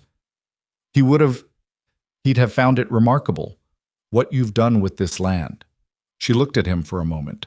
She thought about Aldous Webb, whom she hadn't known and would never know, dying in a Billings rooming house in March, because one man wanted a route to summer pasture, and no one had known to keep a receipt. "Go to sleep, Colton," she said. Not unkindly. He went back upstairs. She sat with the organized documents for another few minutes, not reading them, just looking at the pile as a whole. Then she put out the lamp and went to bed. She left at 4:30 in the morning. The property was dark and the horses were quiet, and the sky was the deep pre-dawn blue that was its own kind of darkness. And she drove out the gate and north toward Breckenridge City without looking back, because looking back was not a thing she did when she was moving toward something. Orrin was at his office when she arrived, which told her he'd received her writer's message about Monday and was already adjusting. They spent 4 hours working through the complaint, which in its final form ran to 11 pages and included every piece of evidence she'd brought and several that Orrin had assembled independently, including a record of the previous property case he'd mentioned, the one where the other party had left without a receipt, which he had documented at the time and kept in his files against the possibility that it would become relevant. "You kept records of that case," she said. "I keep records of everything involving Crow," Orrin said. "I've been keeping them for 9 years. Since the first time I saw him in a courthouse and understood what kind of man he was." He looked at her over the complaint document.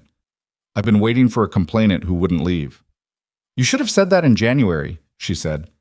"I needed to see if you were the kind who would stay," he said, with the mildly unapologetic manner of a man who does not feel obligated to trust quickly. "You are." They rode to Helena on Sunday, arriving late and taking rooms at a modest establishment that Orrin knew from previous territorial business. And on Monday morning at 8 o'clock, they were at the territorial government offices when the clerk unlocked the door and they filed the complaint in person, which created an immediate official record that could not be altered without evidence of alteration. And they waited while the intake clerk read through the 11 pages and made his own notes with the focused expression of a man who recognized that what he was reading was not a routine matter. The intake clerk's name was Harmon.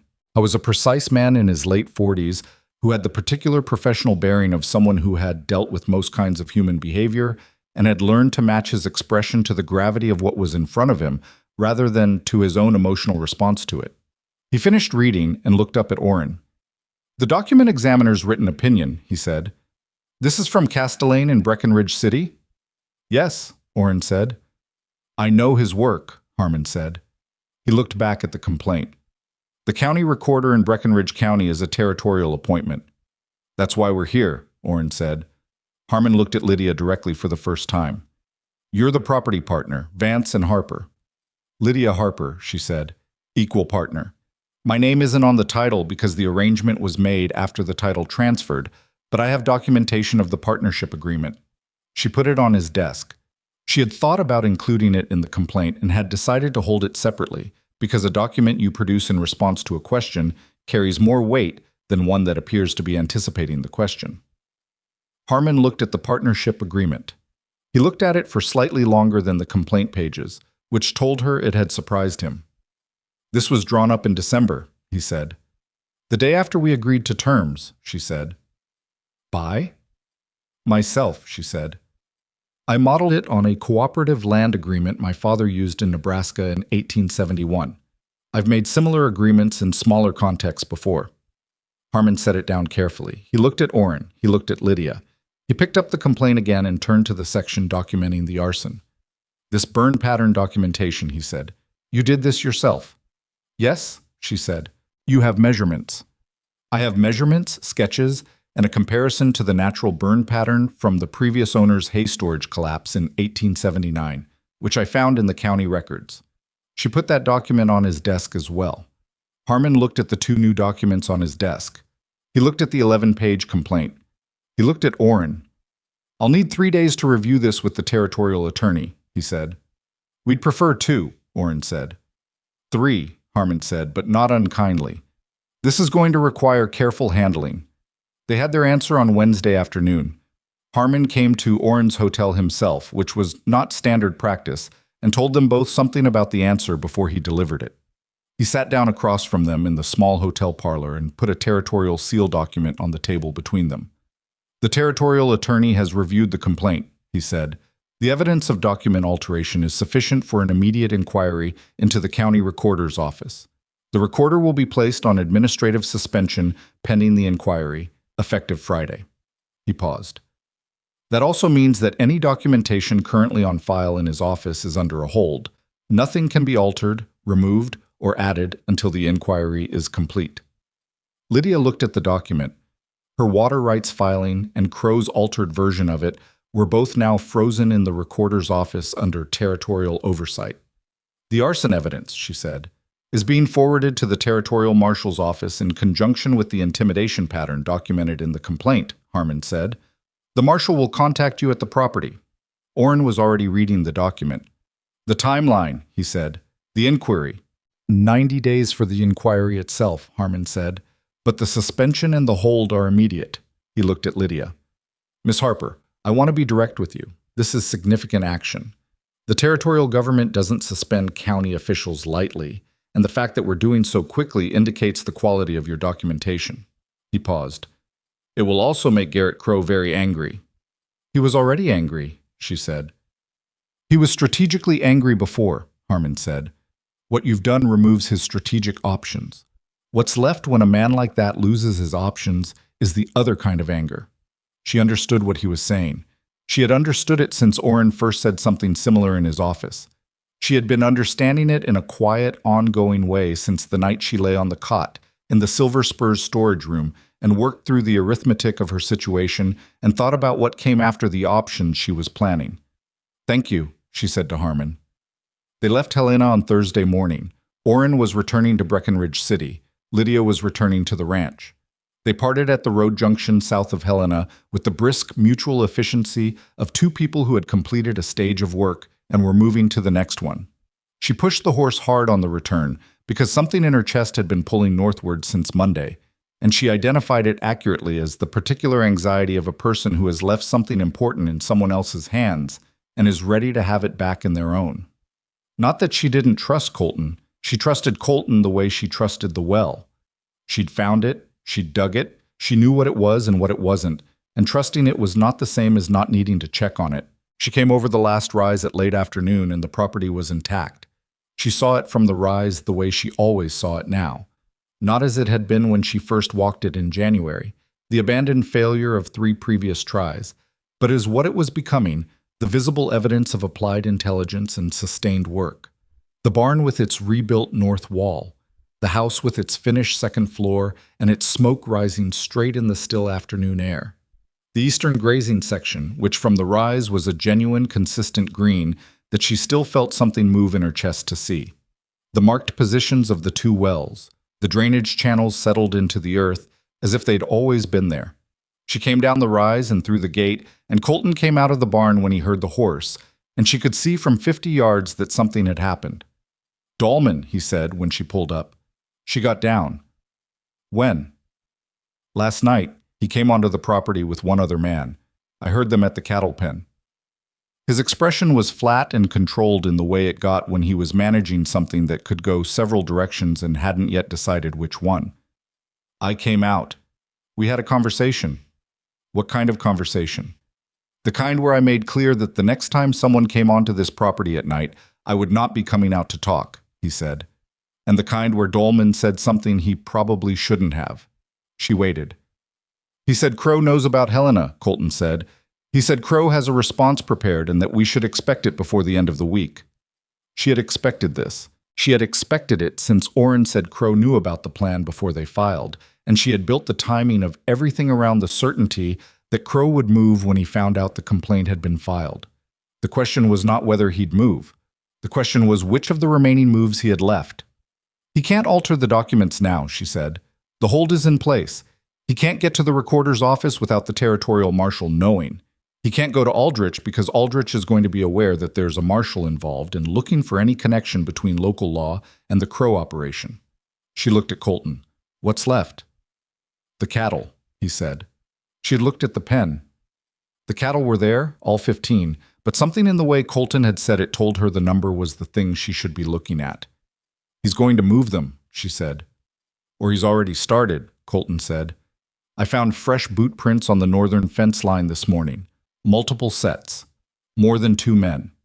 She looked at the northern fence line, at the direction of the Crow spread, at the space between this property and that one that had been the route of cut fences and nighttime visits and a fire set at the base of a hay store.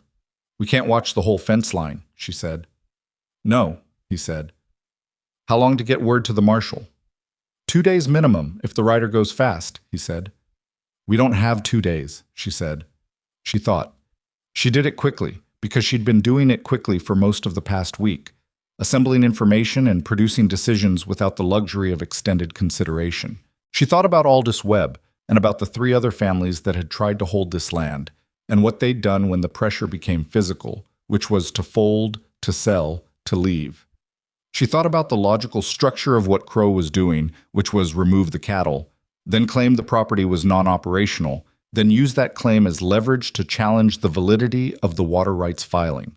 Without livestock, without active operation, the legal status of the property became more ambiguous, and Crow was good at exploiting ambiguity. She needed the cattle to stay, and she needed to make the cost of moving them high enough that the calculation didn't favor moving them. "The Pell family," she said. "Young Pell gave us his statement. He has 2 hired men, and he's 4 miles from our northern fence line." "You want to ask him to help watch the fence," Colton said. "I want to ask him to know that something is happening on this fence line," she said.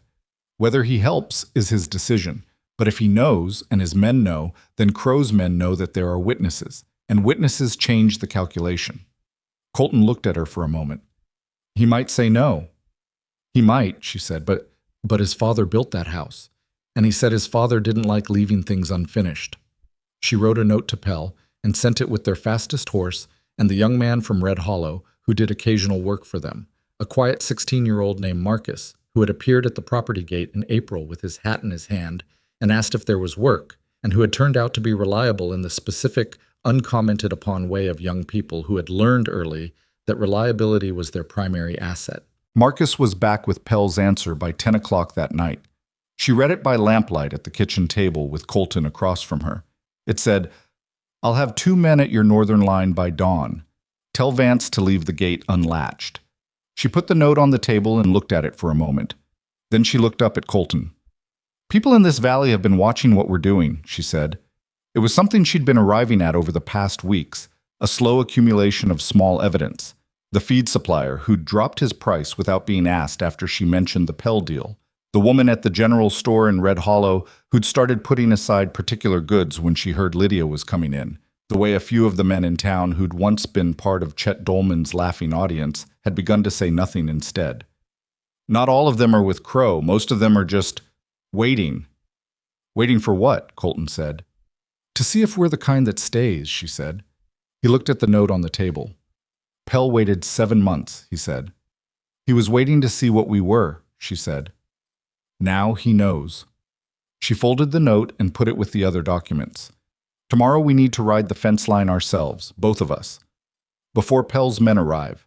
I want to know exactly where the pressure points are before we have help watching them." "Together," he said. "Yes," she said. "Together." They went at first light, the morning cold and the sky, the deep pre-dawn blue she'd watched from the wagon driving to Breckenridge City 2 days ago, and they rode the northern fence line from east to west in the particular silence of 2 people who knew each other well enough to work without filling the space between them. She looked at the ground. He looked at the fence. The boot prints he'd found were there. Multiple sets, she counted at least 4 distinct patterns. And they congregated at a section of the fence where the posts were older and the wire had more give, the logical entry point for a large group moving animals quickly.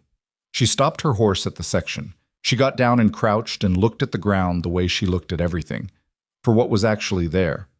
The ground showed her that the men who'd made these prints had stood here for a while, not moving through, assessing, looking at the property from the fence line the way you look at something you're planning to take. She stood up. "They're coming tonight," she said. Colton looked at the ground, and then at the fence section, and then at her. "How do you know it's tonight?" "Because they assessed last night, and they're not going to wait after Helena," she said. "Every day they wait is another day the territorial process runs. If they're moving the cattle, it has to be before the marshal makes contact." She looked at the fence. "Tonight or tomorrow night. And men who assess on Tuesday don't wait until Thursday."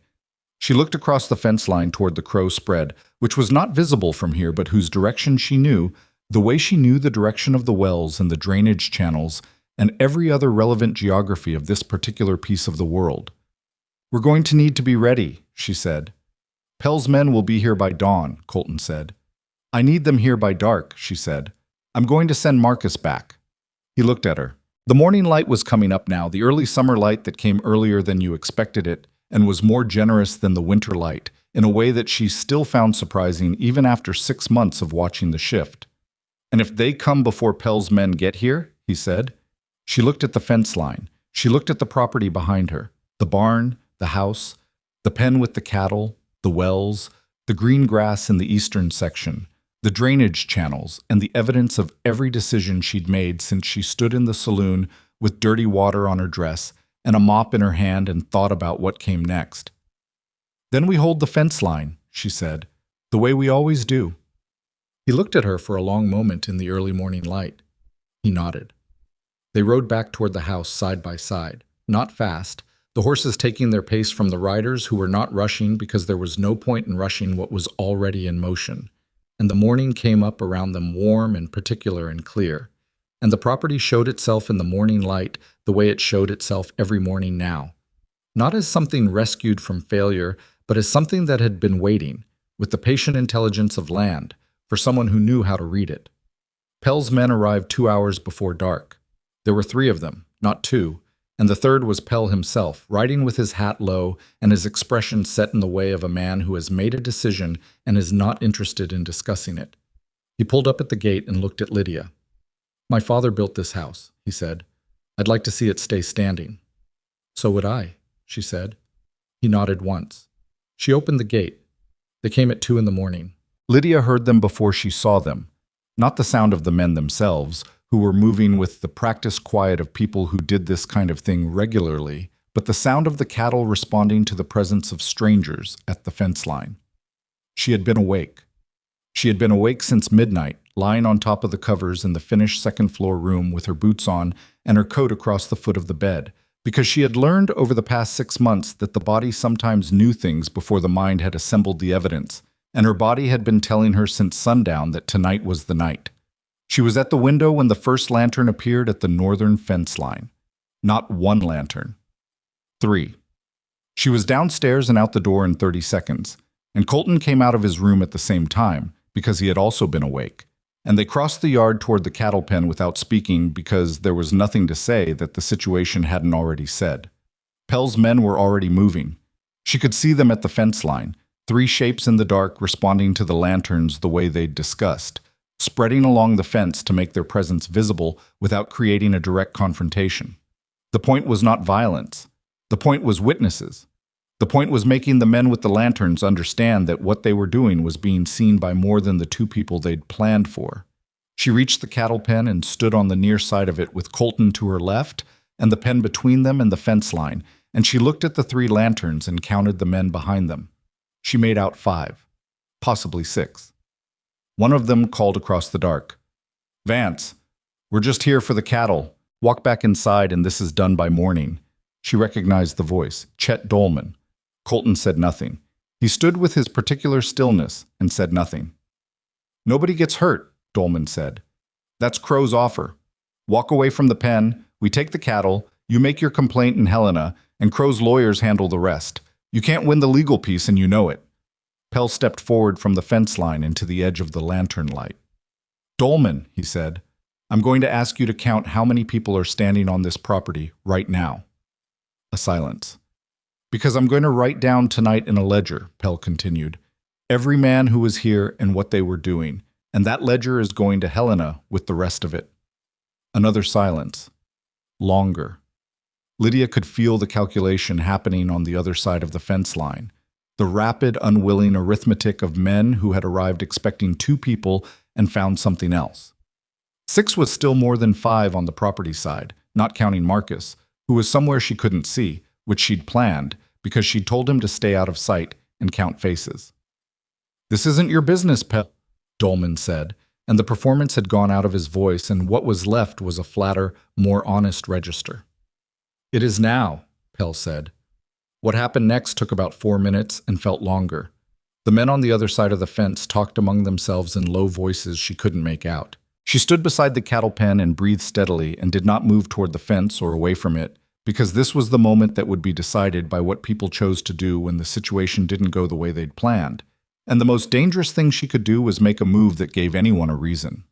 The lanterns moved, not toward the cattle, away from the fence line, back toward the north, back toward the direction they'd come from. She watched them go until they were shapes in the dark, and then not even shapes. The night was quiet again. The cattle had settled. The grass in the eastern section, she couldn't see it in the dark, but she knew it was there, was doing what it did all night, quietly recovering, putting down root. Pell came to stand beside her. He looked at the empty northern fence line. "They'll go back to Crow," he said. "Yes," she said, "and Crow will make another decision." "He has fewer left now," she said. Pell was quiet for a moment. She could feel him working through something. Not the immediate situation, which was resolved, but something larger.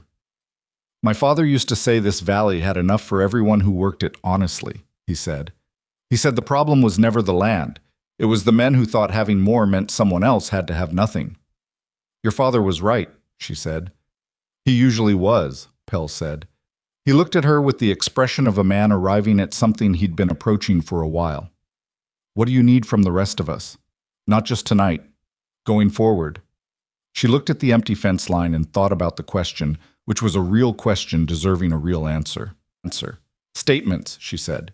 "Anyone in this valley who's had dealings with Crow that felt wrong, any arrangement that seemed coerced, any price that was offered under pressure, any time someone walked away from something because it felt like the only option, all of it documented and signed."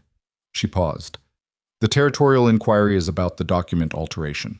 But the marshal's investigation can be broader. If there's a pattern, they need to see the full pattern. Pell nodded slowly. I know 4 families in this county who'll have something to say, he said, when they know it's safe to say it. Is it safe to say it now? She asked. He looked at the northern fence line. Getting there, he said.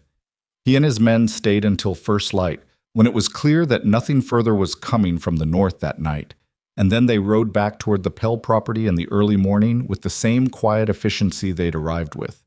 Pell touched his hat at Lydia as he rode out. She touched hers back. It was the specific gesture of 2 people who have established something without needing to name it. She and Colton stood at the gate and watched them go. 4 families, Colton said. That's what he said. He turned and looked at the property in the early morning light. The barn, the house, the pen, the eastern section already catching the first color of the rising sun. He had the expression he sometimes got when looking at the land, the one she'd identified early as the expression of a man who had been many places and found most of them temporary, encountering something he recognized as the other kind. The marshal will come this week, he said. Thursday or Friday, I think, she said. Harmon said he'd expedite. And then? And then we give him everything we have and let the process run. She looked at the property. And we keep working. He glanced at her. You make it sound simple.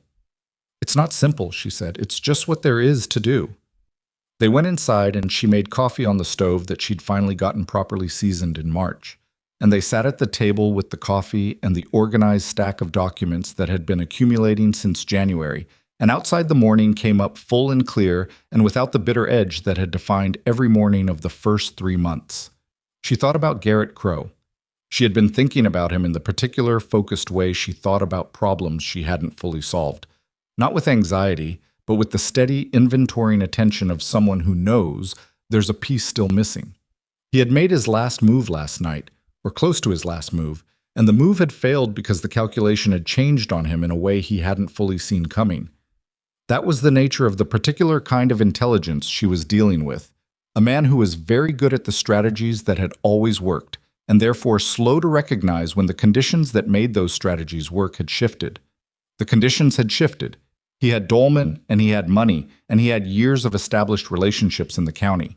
She had documentation, and Pell and Orrin, and a territorial process that was already in motion, and she was beginning to understand the thing that Crow had never encountered in 12 years of operating in this valley, which was someone who had looked at what he was doing accurately and built a response to the whole of it rather than to each piece as it came.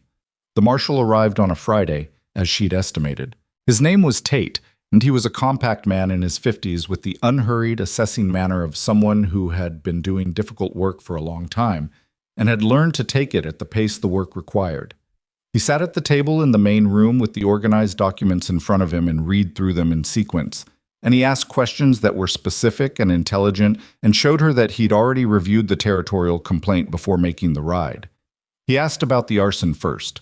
She walked him to the hay store and showed him the burn pattern documentation she'd made and the comparison she'd drawn up, and he looked at it with the same careful, non-reactive attention he'd brought to the documents, crouching at the base of the structure the way she'd crouched when she first looked at it, reading what was actually there. You documented this yourself, he said. Yes. Within how long of the fire?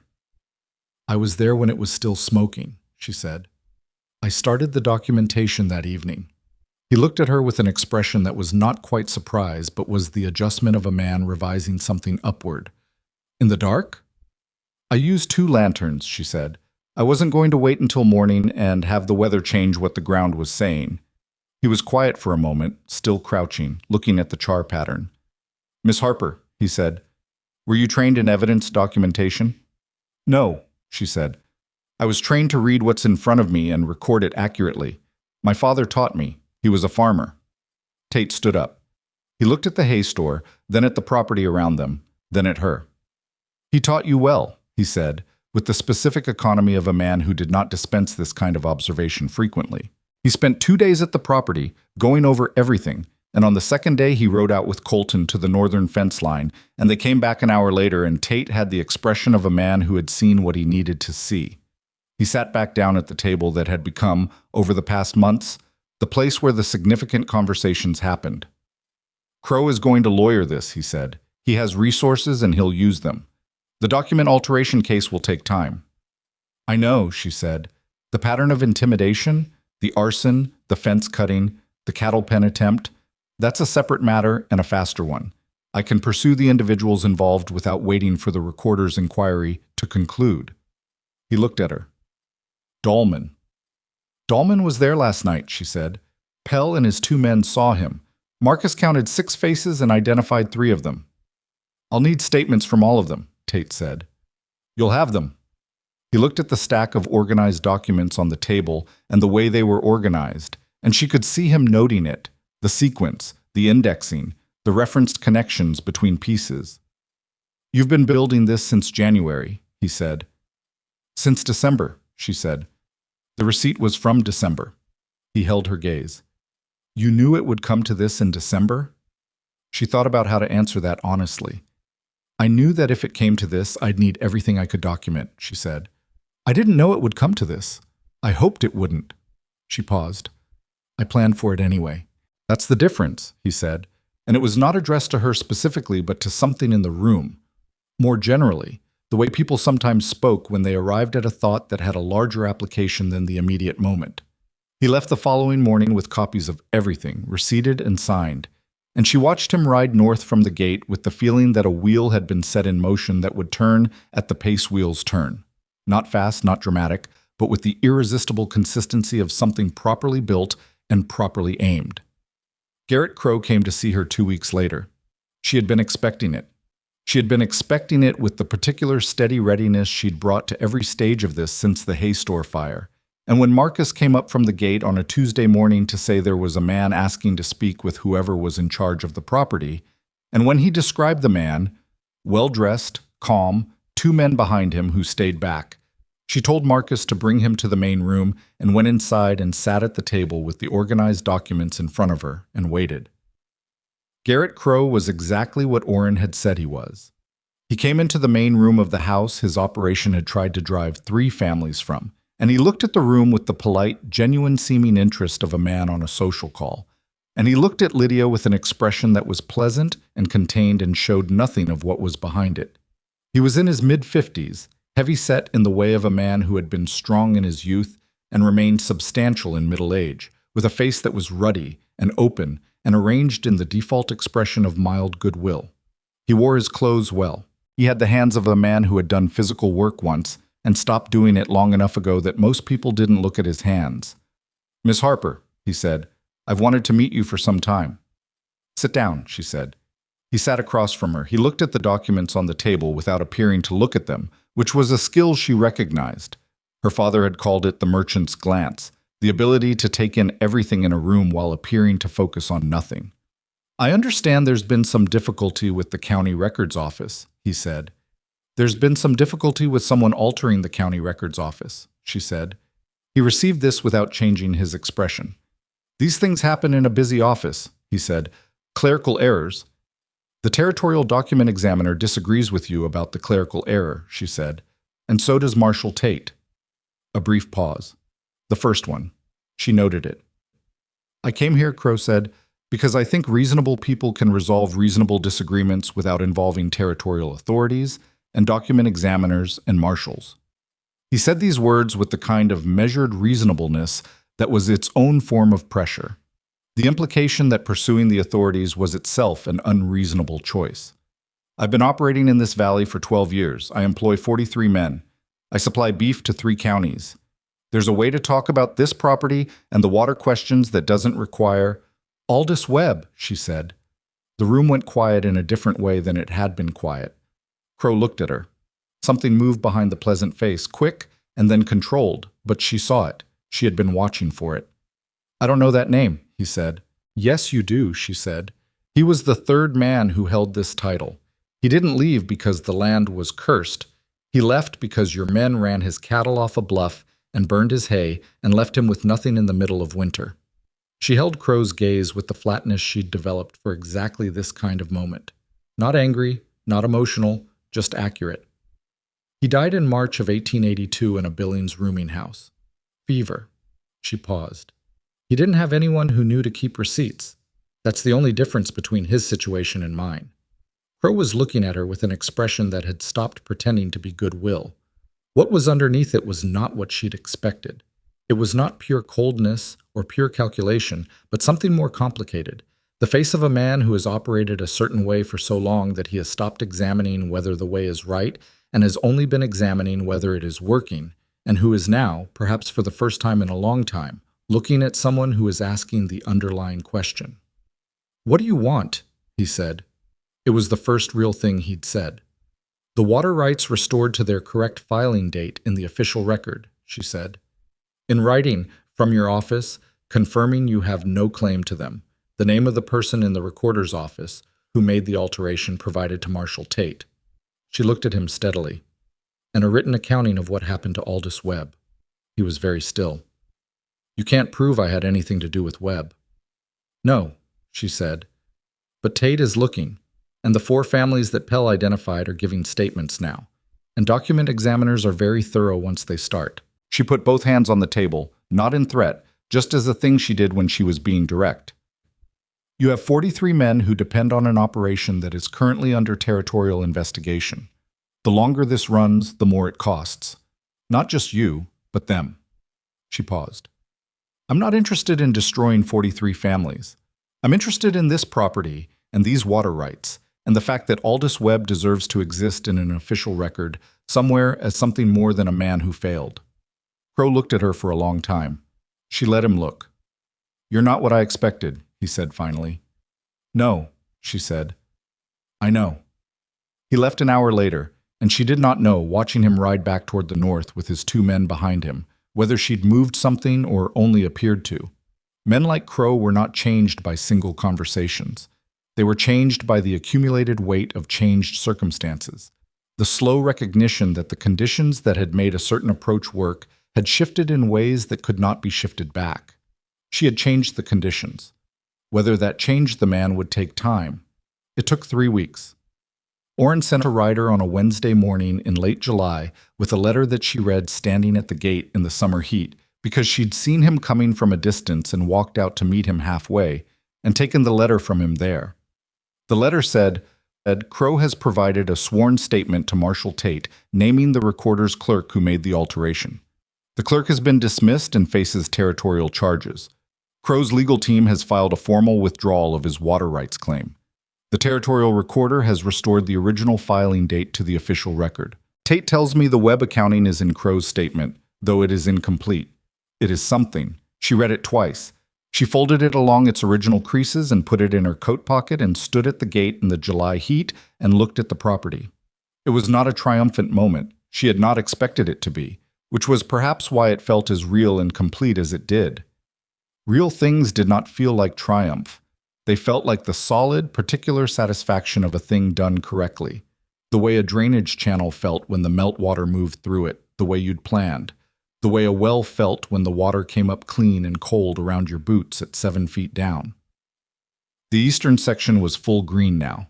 The cattle, 22 of them since June, when she'd added 7 from a sale in Breckenridge City, moved through it with the unhurried thoroughness of animals on good grass. The barn was sound. The house was warm in winter and bearable in summer. The second well had never dropped below 6 feet, even in a dry stretch in early July that had worried her for 10 days before the rains came back. She walked back to the house and found Colton at the work table in the barn, which was where he spent most mornings, and she gave him the letter. He read it. He read it again. He set it on the work table and looked at it for a moment in the way he sometimes looked at things that mattered, not performing a reaction, just having one internally, the way most of his important responses happened. "It's something," he said, echoing Orrin's phrase. "It's not everything," she said, "but it's what the process could produce." She looked at the letter on the table. "Aldous Webb is in an official record now." Crow said it. "That's not nothing." "No," Colton said. "It's not nothing." He was quiet. She let him be quiet because she understood what the quiet was about, and because some things were not improved by words. After a while, he said, "I've been thinking about the northern grazing section." She looked at him. "The grass on the northern edge came back faster than you expected," he said. "You said 6 weeks for meaningful recovery. It was 4. "The soil there is better than I assessed," she said. "The compaction was surface level. Deeper down the structure was intact." "If we move 10 cattle to the northern section before September," he said, "we can let the eastern section build for the winter and come into next spring with better ground than we have now." She thought about it. He watched her think about it, and she was aware of him watching in the way she'd become aware of most things Colton did. Not intrusively, but with the quiet attention of a man who had decided that the things she did were worth watching. 12 cattle, she said. 10 doesn't justify the fence work on the northern edge, 12 does. He considered this. 12, he agreed. The summer moved through its long days, and she worked them the way she'd worked every day since December.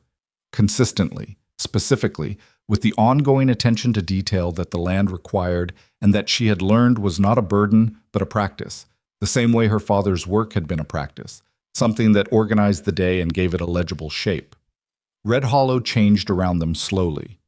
It changed the way real places changed, not in an event, not in a single reversal of opinion, but in the accumulating weight of evidence.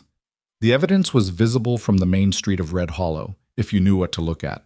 The Cassidy property, which people had mostly stopped calling the Cassidy property and were beginning to call, without ceremony or announcement, the Vance and Harper place, was visibly functioning.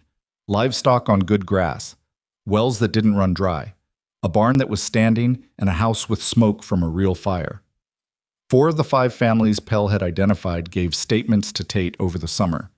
The 5th moved away before he could reach them, which was its own kind of statement.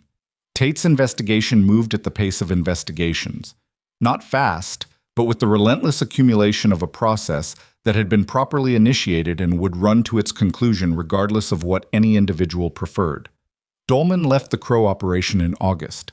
She heard it from Marcus, who heard it in town, and the version that came back was that he'd left of his own accord, though she had learned to treat that construction of events with appropriate skepticism.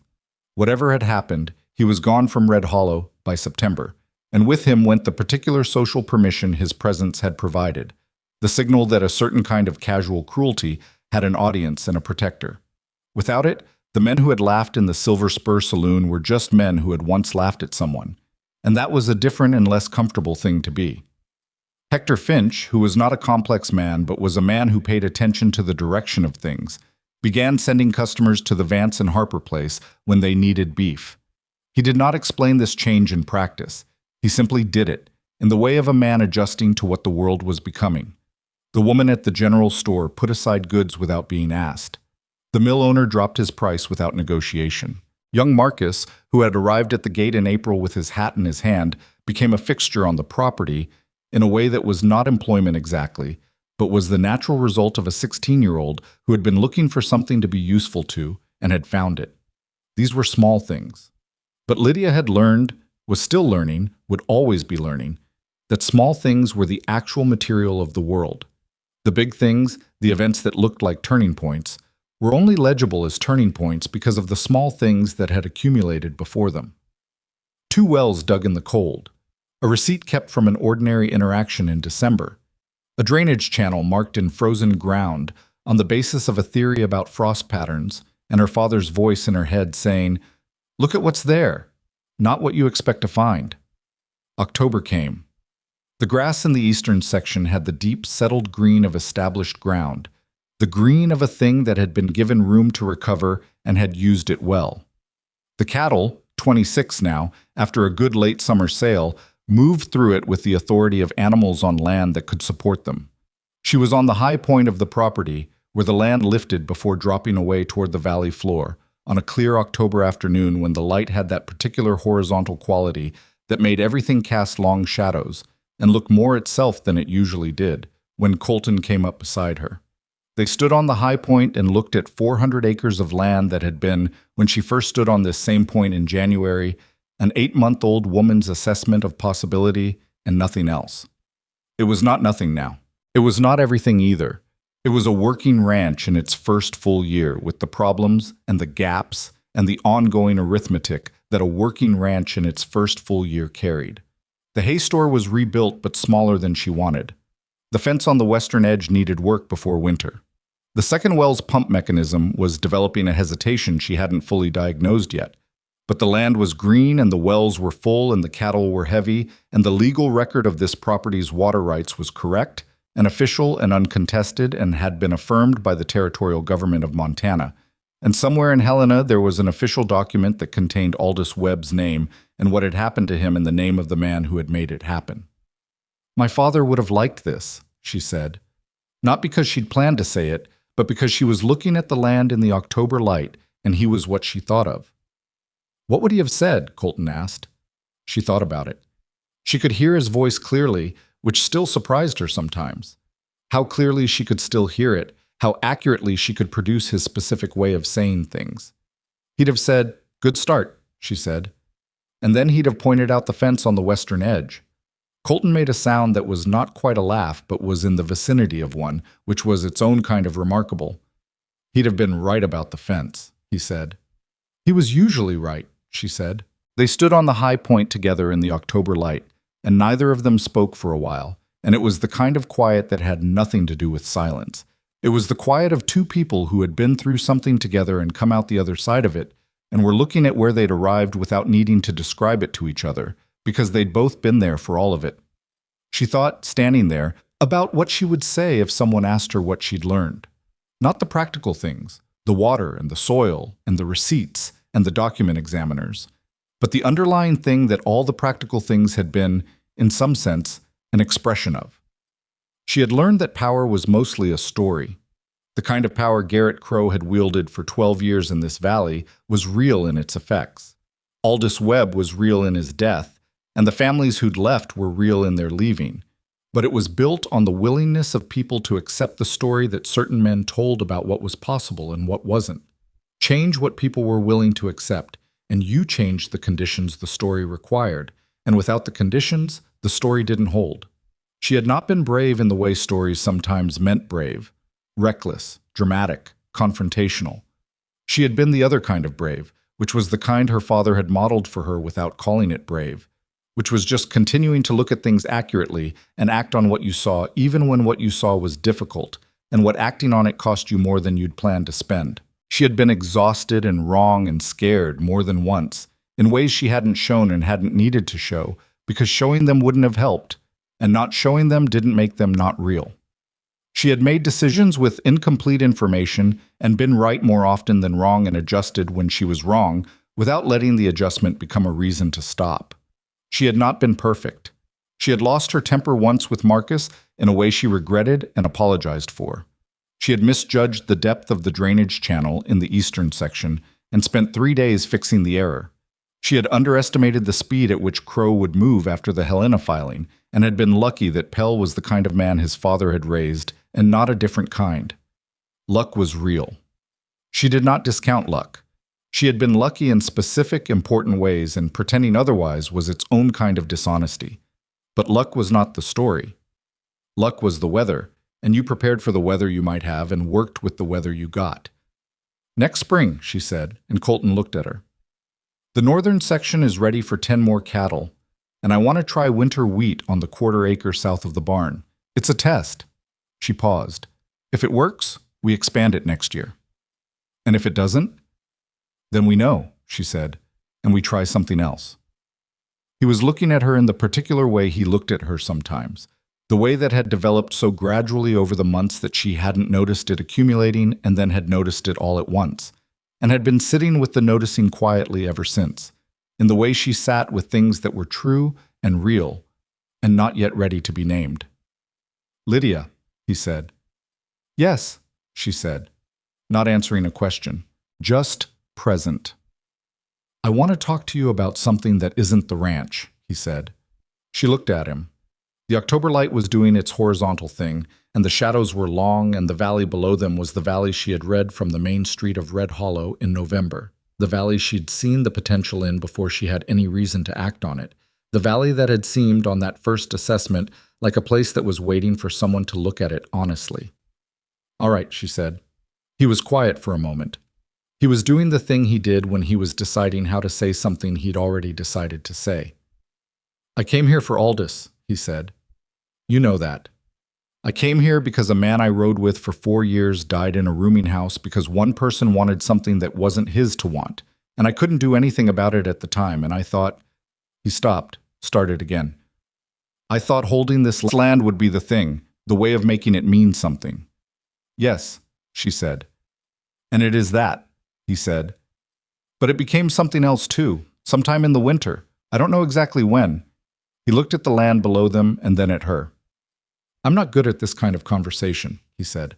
"I want you to know I'm aware of that." "I know," she said. "What I want to say is that I'm glad you came into that saloon," he said. "Not because I could do something about Dolman, because you were there and you were— you." He paused. "That's not well said." "It's well enough said," she said. They looked at each other in the October light on the high point of 400 acres of recovered land, and neither of them was performing anything, which was perhaps the most honest moment she could recall standing in for a long time. "I'm not going anywhere," she said. "I know," he said. "And this?" she said, with a small motion that took in the land and the distance they'd come, and everything they hadn't yet said, "is not finished. It's barely started." "I know that too," he said. She looked back out at the valley. He stood beside her. The shadows were getting longer as the sun moved toward the western ridge, and the light was that deep October gold that made things look both more beautiful and more true than they usually did. And the land below them was green in its sections and brown in its resting places, and crossed by the lines of the drainage channels she'd designed, and the fence lines Colton had built and repaired, and the invisible underground lines between the two wells her father's method had found. It was not a perfect life, and it was not a perfect land, and she was not a perfect person operating in it.